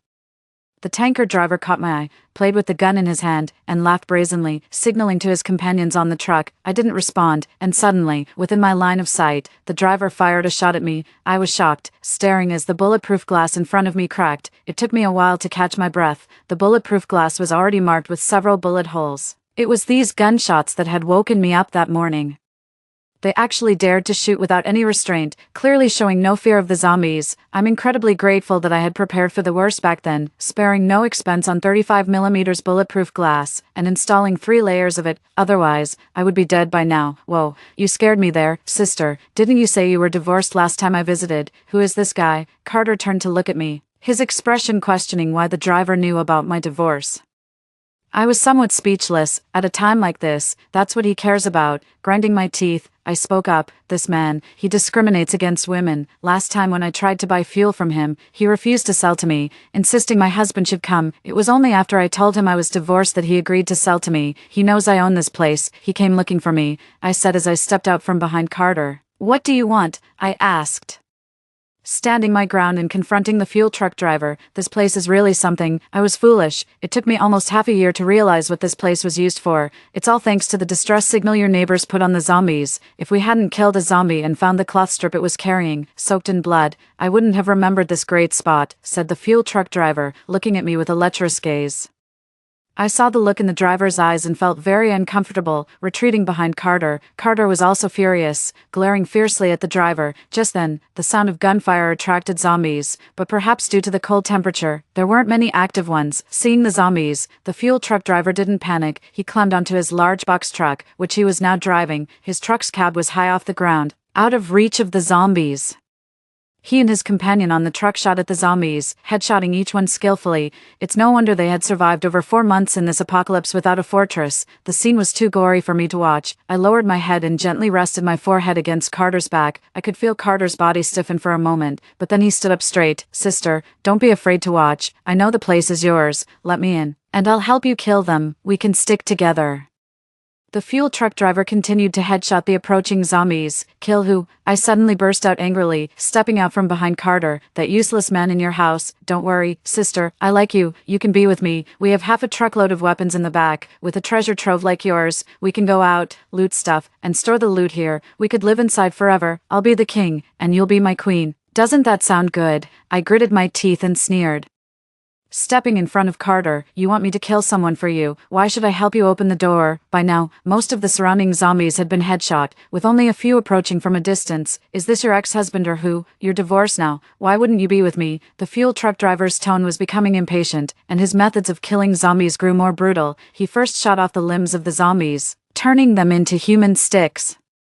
Before headshotting them, "I'm divorced, but that doesn't mean I want to be with you," I said as I stepped forward and took Carter's hand. Carter was visibly taken aback but then clasped my hand in return, seeing my reaction. The tanker truck driver's tone suddenly turned harsh. "Oh, you don't like me, little sister. I genuinely wanted to be with you." Suppressing the disgust in my stomach, I glared at him coldly. "But I don't want to be with you. Such a pity. I really like this place. It seems now I'll have to take it by force. I've decided," he said, withdrawing his gun used to shoot zombies and fired several shots at us. Then, the people in the truck also began firing relentlessly at our bulletproof glass wall. My hands tightly gripped Carter's, trembling uncontrollably. Carter spoke in a deep, reassuring voice. "Don't be afraid. They're probably not military trained and likely don't have heavy weapons, with the kind of firepower they have. The bulletproof glass won't break anytime soon. We also have perimeter walls, and the house is fortified with bulletproof glass. The more they shoot, the more zombies they'll attract. They'll have to split their firepower to deal with the zombies. If they can't breach our defenses soon, they'll exhaust their ammunition and it will be hard for them to survive in this post-apocalyptic world. They'll have to consider that. They're definitely not military," I said, staring coldly at the tanker truck driver. "What did you just say?" Carter didn't catch it but didn't ask further, instead turning loudly to the tanker truck driver. "Our facility is equipped with bulletproof glass thicker than 10 centimeters and the walls are half a meter thick. Your firepower won't break through any time soon. With the increasing number of zombies, are you not considering the waste of your ammunition?" The tanker truck driver fired at Carter. "I don't need advice from a scholar on your little pieces of glass. I've got half a truckload of bullets left. I'm set on taking this place, and the girl too. Boys, break through this wall." He angrily fired several more shots at Carter, and soon the bulletproof glass in front of us started to show a spiderweb pattern. I felt the first layer of bulletproof glass might give way. I panicked slightly. "Look, the first layer of bulletproof glass has been breached inside their truck. There are people with loads of ammunition. He just said he still has half a truckload left. I believe he's not bluffing. If they keep firing indiscriminately, our triple-layered walls won't hold either." The spiderweb patterns multiplied, and these men concentrated their fire on one spot. The bulletproof glass I bought was 150 centimeters by 150 centimeters. If they breached just one panel, they could get through. "Carter, Carter," I called out anxiously, then stared at him. Carter, sensing my gaze, suddenly loosened his hold on my hand. I quickly realized something and spoke up. "Don't worry, no matter what, I won't let them in. I can't let them kill you. I need you alive. You need to think of a way. They have so many people firing. The glass won't hold," I said, my voice nearly breaking into sobs. Carter gave me a strained smile. "I have no doubts about you." Suddenly, a shard hit the third layer of bulletproof glass in front of us. Startled, I froze for a moment before hurriedly closing the brass doors on the windows. "What do we do? What do we do?" "Carter, the glass has been breached." I began to panic, pulling on Carter. "They are about to get in. They are human, and our only defense left is this bulletproof wall. They might try to climb over the perimeter walls. Then we'll only have the electric fence to stop them." Electricity. A light bulb went off in my head. And then I looked at Carter. "I have an idea. There's an electric fence behind the outer steel mesh, 380 volts. Carter looked at me, eyes wide with surprise. I pulled Carter towards the house, having heard gunshots in the morning. I had already instructed my grandparents not to go outside, and they were staying put inside. As we left, I glanced outside through another window. The intense gunfire had attracted many more zombies, and the tanker truck drivers had turned to fight them off. Our bulletproof glass hasn't been shattered yet. but one panel is almost completely destroyed. Once they break through the first layer of the electric fence, they can get in. I anxiously pulled Carter inside the house, and once we were in, I immediately called out to Grandpa, "Grandpa, go start the generator and connect it to the electric grid." As Grandpa went to start the generator, Chloe, who was in the house, looked at Carter and me holding hands with a tinge of jealousy. I quickly let go of Carter's hand. Chloe was clearly terrified and came to Carter seeking comfort. Carter hugged her gently, then came over to me. Now we both knew that the immediate crisis was what mattered most. What's the plan? We need to lure their vehicle closer. Then, when they're off guard, we can hook a wire to their car with 380 volts. The voltage might not be stable, but if it doesn't kill them, it should at least paralyze them long enough for the zombies to take over. But it's risky for us to approach and lay the wire from inside. They're armed, just one shot, and I nodded. That's why it's safer to do it from outside. What do you mean? I remember when the driver asked me if there were more bars like this one. I told him it was a chain. Actually, I was just afraid he'd suspect something. No, Carter doesn't suspect a thing either. I'll give him a set of keys. Tell him there's another bar in Wuhan that's mine, identical to this one. And I'll give it to him. Do you think he'll believe that? If I gave you a set of keys as a way to send you off, would you believe it? I countered Carter. Carter shook his head. So, the best strategy is for someone to go out, hand over the keys, and tell him they'll show him the way. Show him the way. Carter frowned. Not really lead the way, but while handing over the keys and supplies, take the opportunity to connect the wire and then make a run for it. We'll power it up the moment the person gets back inside. The person who goes out should return while they're paralyzed, and once they're back, we'll electrify it again and draw more zombies over. Then, we leave the rest to the zombies. Carter nodded. It might work, but we need to electrify immediately after laying the wire. Can we manage that? I led Carter to the electric switch, positioned right by a stained glass window. From there, we could clearly see outside. And I had applied a one-way film, so no one outside could see in. Now, the only issue is, among us here, only you and I are fit to go out. If anyone else went, they wouldn't be believed, I said, looking at Carter. I'll go, Carter said without hesitation. Chloe, hearing this, was visibly shocked and both anxious and fearful. Brother, you can't. She looked at me, implying that I should go instead to keep Carter here. I ignored her. Then, Grandma will handle the switch. And I'll go with you to draw their attention. Carter nodded. Once Carter and I were outside, a group of approaching zombies was neutralized with headshots, but now that the engine was running, its roar would likely attract all the zombies from the western mountains as well. Now, with our house separating them from the zombies on the western hill, the tanker truck drivers can't see the zombies to the west for the moment.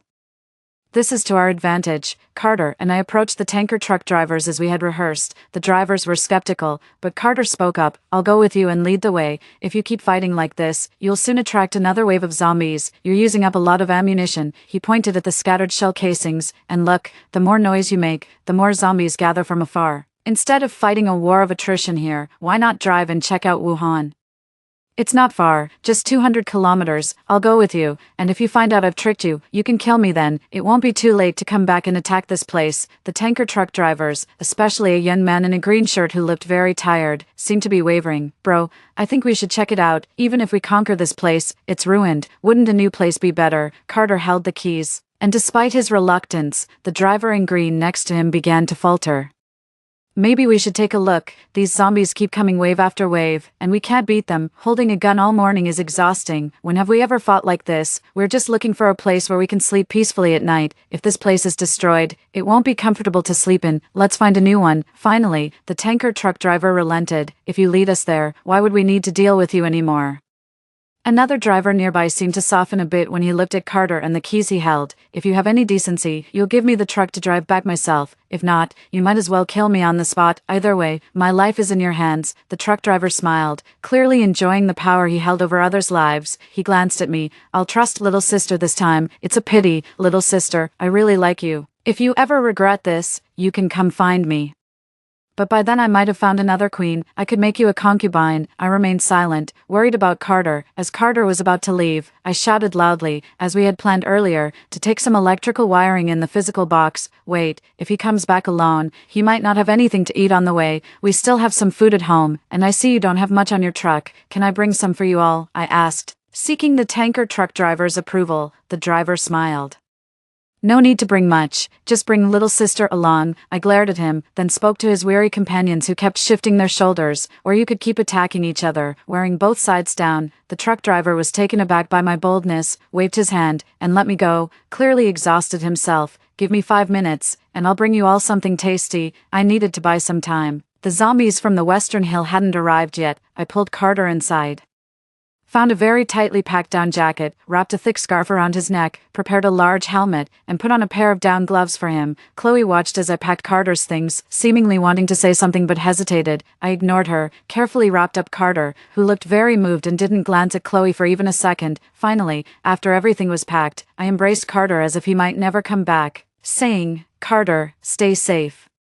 Carter patted my back and glanced over at Chloe. It was then I realized I was being overly emotional. Chloe gave me a subtle nudge and whispered, "Brother, you must come back safe." Before leaving, she took off Carter's helmet and gave him a kiss. Carter and I, carrying a box filled with wires, stepped out the door. From the west, the zombies seemed very close. We needed something louder, or perhaps the scent of blood. Carter put on his helmet and came out. The tanker truck driver, wary, kept his gun trained on him. Carter waved at them and called out, "Move the truck closer. I'm scared of the zombies, and besides, I have to come back, and no one would protect me then." Hearing Carter's voice, the driver slightly lowered his guard. Meanwhile, Carter's shots attracted a large group of zombies from the west. Seeing the sudden surge of zombies, the tanker crew raised their guns in dismay. "Lazy, move closer. Let him get on," one of the drivers shouted while fighting off the zombies, signaling his companion to drive nearer. Inside, I helped Carter unlock and lock doors consecutively until he finally went out with the equipment. Pretending to board, Carter made the tanker driver open the door, but then dropped his gear. The driver, frustrated yet unable to close the door as zombies closed in, was distracted. At that moment, Carter wedged a rock under the door of the driver's side, then ran to the front of the truck,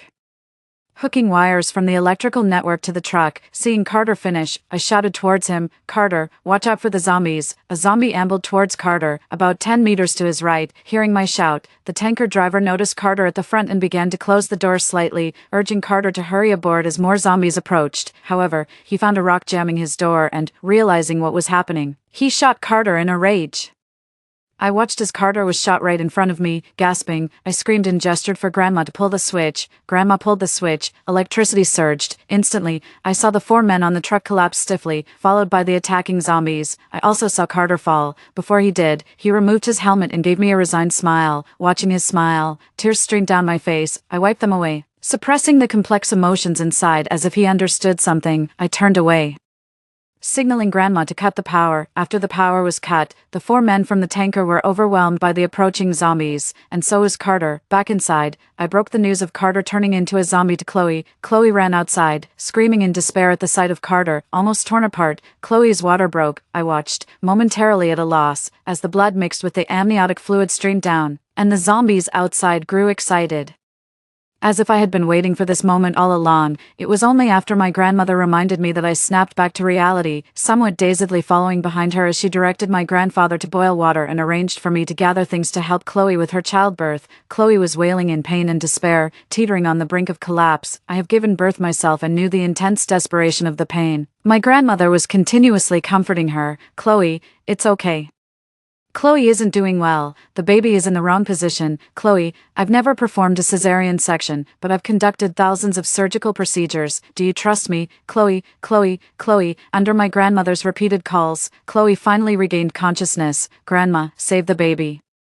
Please save him, Grandma. If I don't wake up, you must take good care of the child, okay? Grace, I'm begging you." I nodded, and so did Chloe, after drinking the general anesthesia my grandmother gave her. Regarding the medical supplies, it was all my grandmother's doing. I didn't know where she got the anesthetics from. She mentioned she was a doctor and kept them in stock for other patients at home. And now they were being used for Chloe. Chloe woke up eventually. The baby was fine, and so was she. However, over 2 months later, Chloe fell ill again. Tetanus. The surgical tools my grandmother had were incomplete. I had to find domestic sewing needles and bend them for her to use as substitutes. After falling ill, Chloe became increasingly thin. Over 2 months, she nearly withered away, showing signs of terminal illness. One day, she suddenly asked me to sleep beside her, sitting by the bed. She seemed in better spirits than before. "Grace, you like Zoe, right?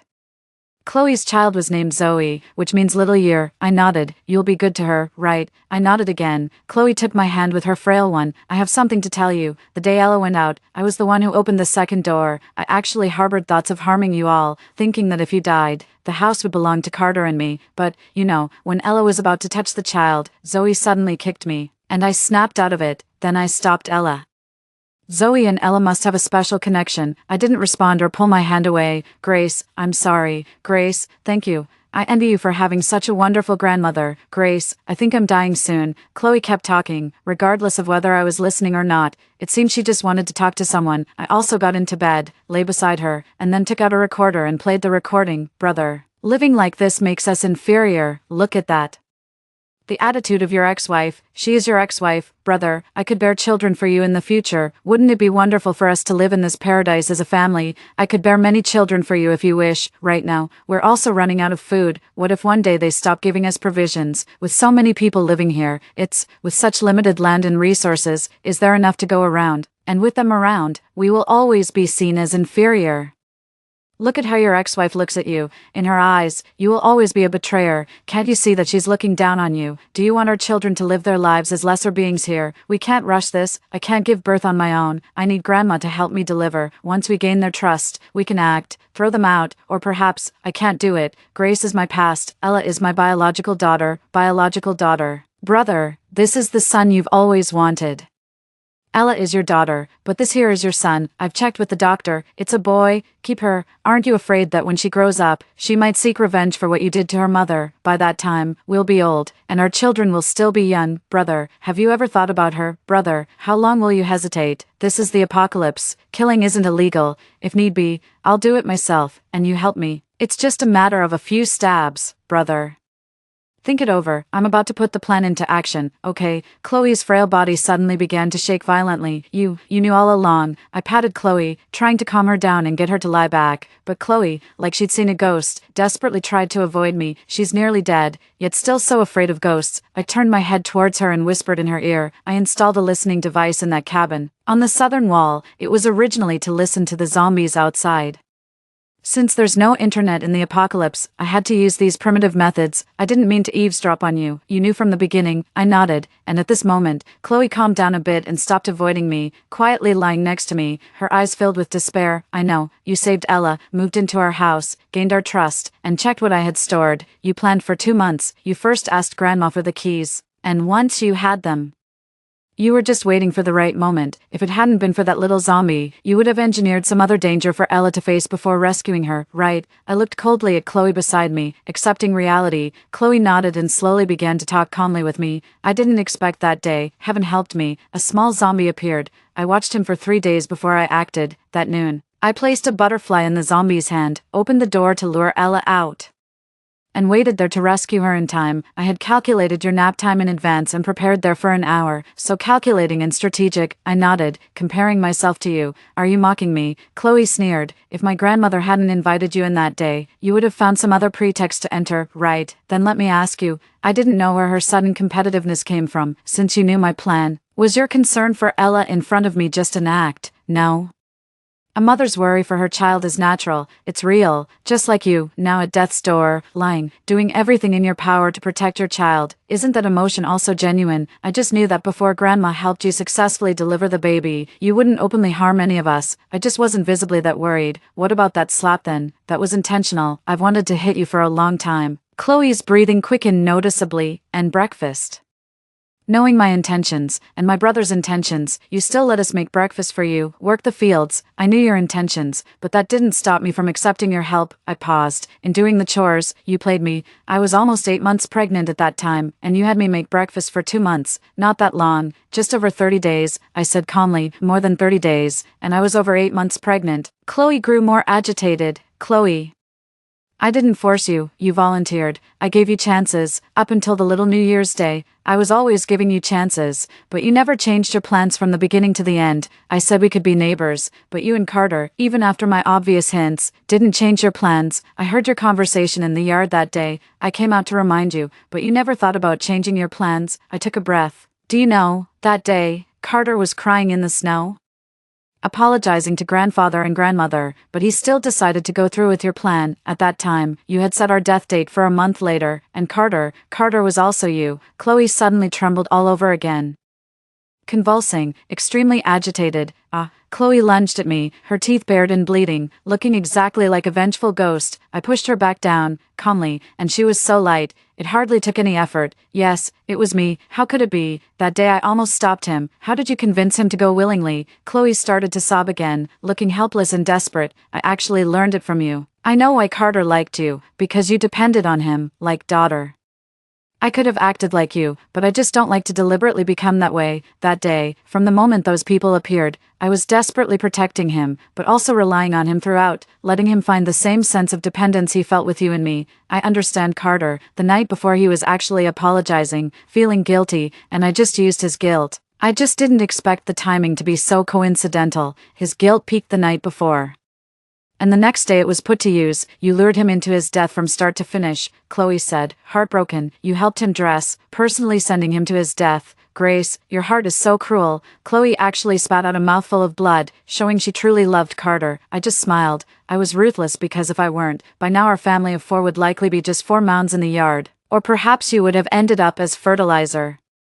But you shouldn't exploit his guilt to cause him an accident. You're wrong. It was no accident, I said calmly. It wasn't an accident. Are you saying those people were your... Chloe's eyes were bloodshot, almost popping out. She looked like a terrifying female ghost, but she was too weak to even lunge at me. They were my knives. The knives I used to kill indirectly. Why would you use others to commit murder? Looking at the ceiling, I spoke lightly. If I had killed Carter myself, would you still willingly have a child? Chloe didn't respond, but she coughed violently from the agitation. The final deadline you gave us was after you had the child, right? So, I had to act first. I didn't want you to suspect anything. If Carter had died and left you heartbroken, you might not have wanted the child anymore, and what I wanted was this child. I turned my head to look at Chloe, who was glaring at me like a ghost, and smiled slightly. Moreover, I didn't want to get my hands dirty. You might say it's just a matter of a few stabs, but it's not that simple. Even killing a chicken isn't easy, let alone a person. Murder is not easy. I didn't want to do it myself and I'm not good at it. I took a breath and turned back. I also didn't want Ella to know I killed her dad and leave her traumatized. She's 6 now. She understands things, and even if she doesn't now, she will in the future. She wouldn't forgive me, so... The best solution was to borrow a sharp knife. If I could get the one I wanted, it would be killing 2 birds with 1 stone. If not, I might have had to do it myself. Were those people you brought in? And how did you know they would come the day after the Chinese Lunar New Year? I smiled. I didn't know. How could I possibly know that? I just borrowed the knife. I can't control when the knife arrives. Do you know how long I took to borrow this knife and how I got it? I glanced at Chloe with a slightly smug tone. After knowing your plan, every night I threw out pieces of cloth soaked with chicken blood or raw meat, or other blood-stained items, using the zombies as messengers. It took 3 months, but they finally noticed. Rescue cloths. Weren't you afraid someone else might come? What if the knife you wanted didn't find out? I did worry about not getting the knife I wanted, but I wasn't too concerned about someone else coming. The cloth I sent out was like an encrypted rescue signal. I wrote an address on it. My neighbors, a 23-year-old woman with slight mobility issues, and not much supplies left. I used our area's old name, only known by those who've lived here for many years. The knife I needed happened to know it. He couldn't find it initially when he came to deliver oil, but once I mentioned the old name, he found it quickly. You and Carter might not have noticed when you came, but this place is quite secluded. Actually very hard to find. Without navigation, it's almost impossible in a world overrun with zombies. Also, knowing he was lustful, a woman aged 23 with limited mobility and supplies would not be at an advantage in a post-apocalyptic world. The burden of being rescued is something most people would avoid unless they had an ulterior motive. The final piece of the puzzle is the address. A very specific one, just 1 number different from ours. He's delivered oil to me before and has seen my bar. Just seeing this address should jog his memory of what my bar looks like. After all, it's quite distinctive. In this apocalyptic world, who wouldn't want a fortress like that? They came not for the 23-year-old woman, but for the fortress itself. As it turned out, my neighbors have long been gone. Chloe's expression shifted from excitement to shock, and by the end, there was a hint of admiration. You picked such a sharp knife and lost the bulletproof glass walls. Any regrets? Didn't you consider that the knife might cut you as well? I smiled. Of course I don't regret it. The knife I used to borrow for killing was actually my target too. No, it's like killing 2 birds with 1 stone. I lost a wall, but technically, it was 14 bulletproof glass panels. There are 15 spares at home, so my grandfather and I will just take our time to install them later. I think the price was worth it. Plus, he sent a lot of guns over, which are no worse than the bulletproof glass. It seems you have a vendetta against that knife. Chloe smirked coldly. Yes, I gritted my teeth. The leader, the oil salesman driver, is a rapist. Many years ago, he and another man in his truck tried to rape me. My mother told me to run. By the time I found someone to save her, my mother was already... They were sentenced to 5 years. But during these 12 years, my mom has been hiding in the U.S. with my uncle. Too scared to come back. I recognized him the moment I saw him.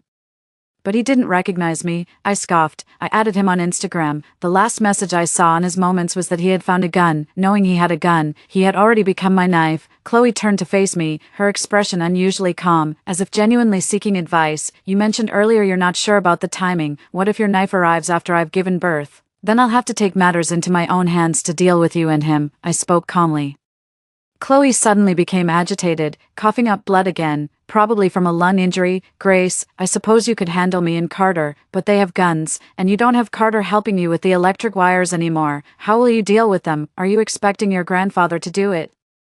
Of course not. I've already planned for this situation. Don't worry. I dared to lure them here because I had already thought of ways to deal with them. Actually, the loss of the bulletproof glass was mainly because of Carter. Without him, I might have dealt with them without sacrificing the glass. Chloe was puzzled. How so? Do you really want to know? I looked at Chloe with a half smile, not waiting for her response. I continued. For instance, using you, who can't resist. Stripped of your clothes outside to attract them, how do people look at a naked beauty? Obviously, they'd be lying in an electrified cage. My cage is charged with 380 volts. You asked for it. Any more questions? Chloe coughed violently several times, almost splattering blood on me. I got up from the bed, seeing me about to leave. She coughed intensely again. I give up. Grace, will you raise my child? I will. I replied without turning back, but I won't tell her you were her mother.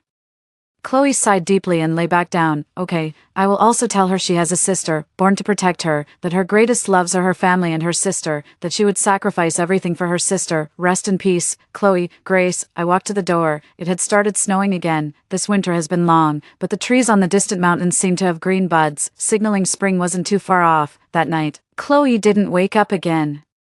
I executed my plan without ever revealing it to my grandparents, but I felt that my grandmother must have known something. A few days ago, I saw an unopened surgical needle by her bed, yet she still accepted the old, rusty sewing needle I gave her, which was hardly usable. In fact, from the first day Chloe arrived, I had my eyes on her child, when I had previously built the fortress. My biggest worry was that Ella would have to face the world alone someday, then later.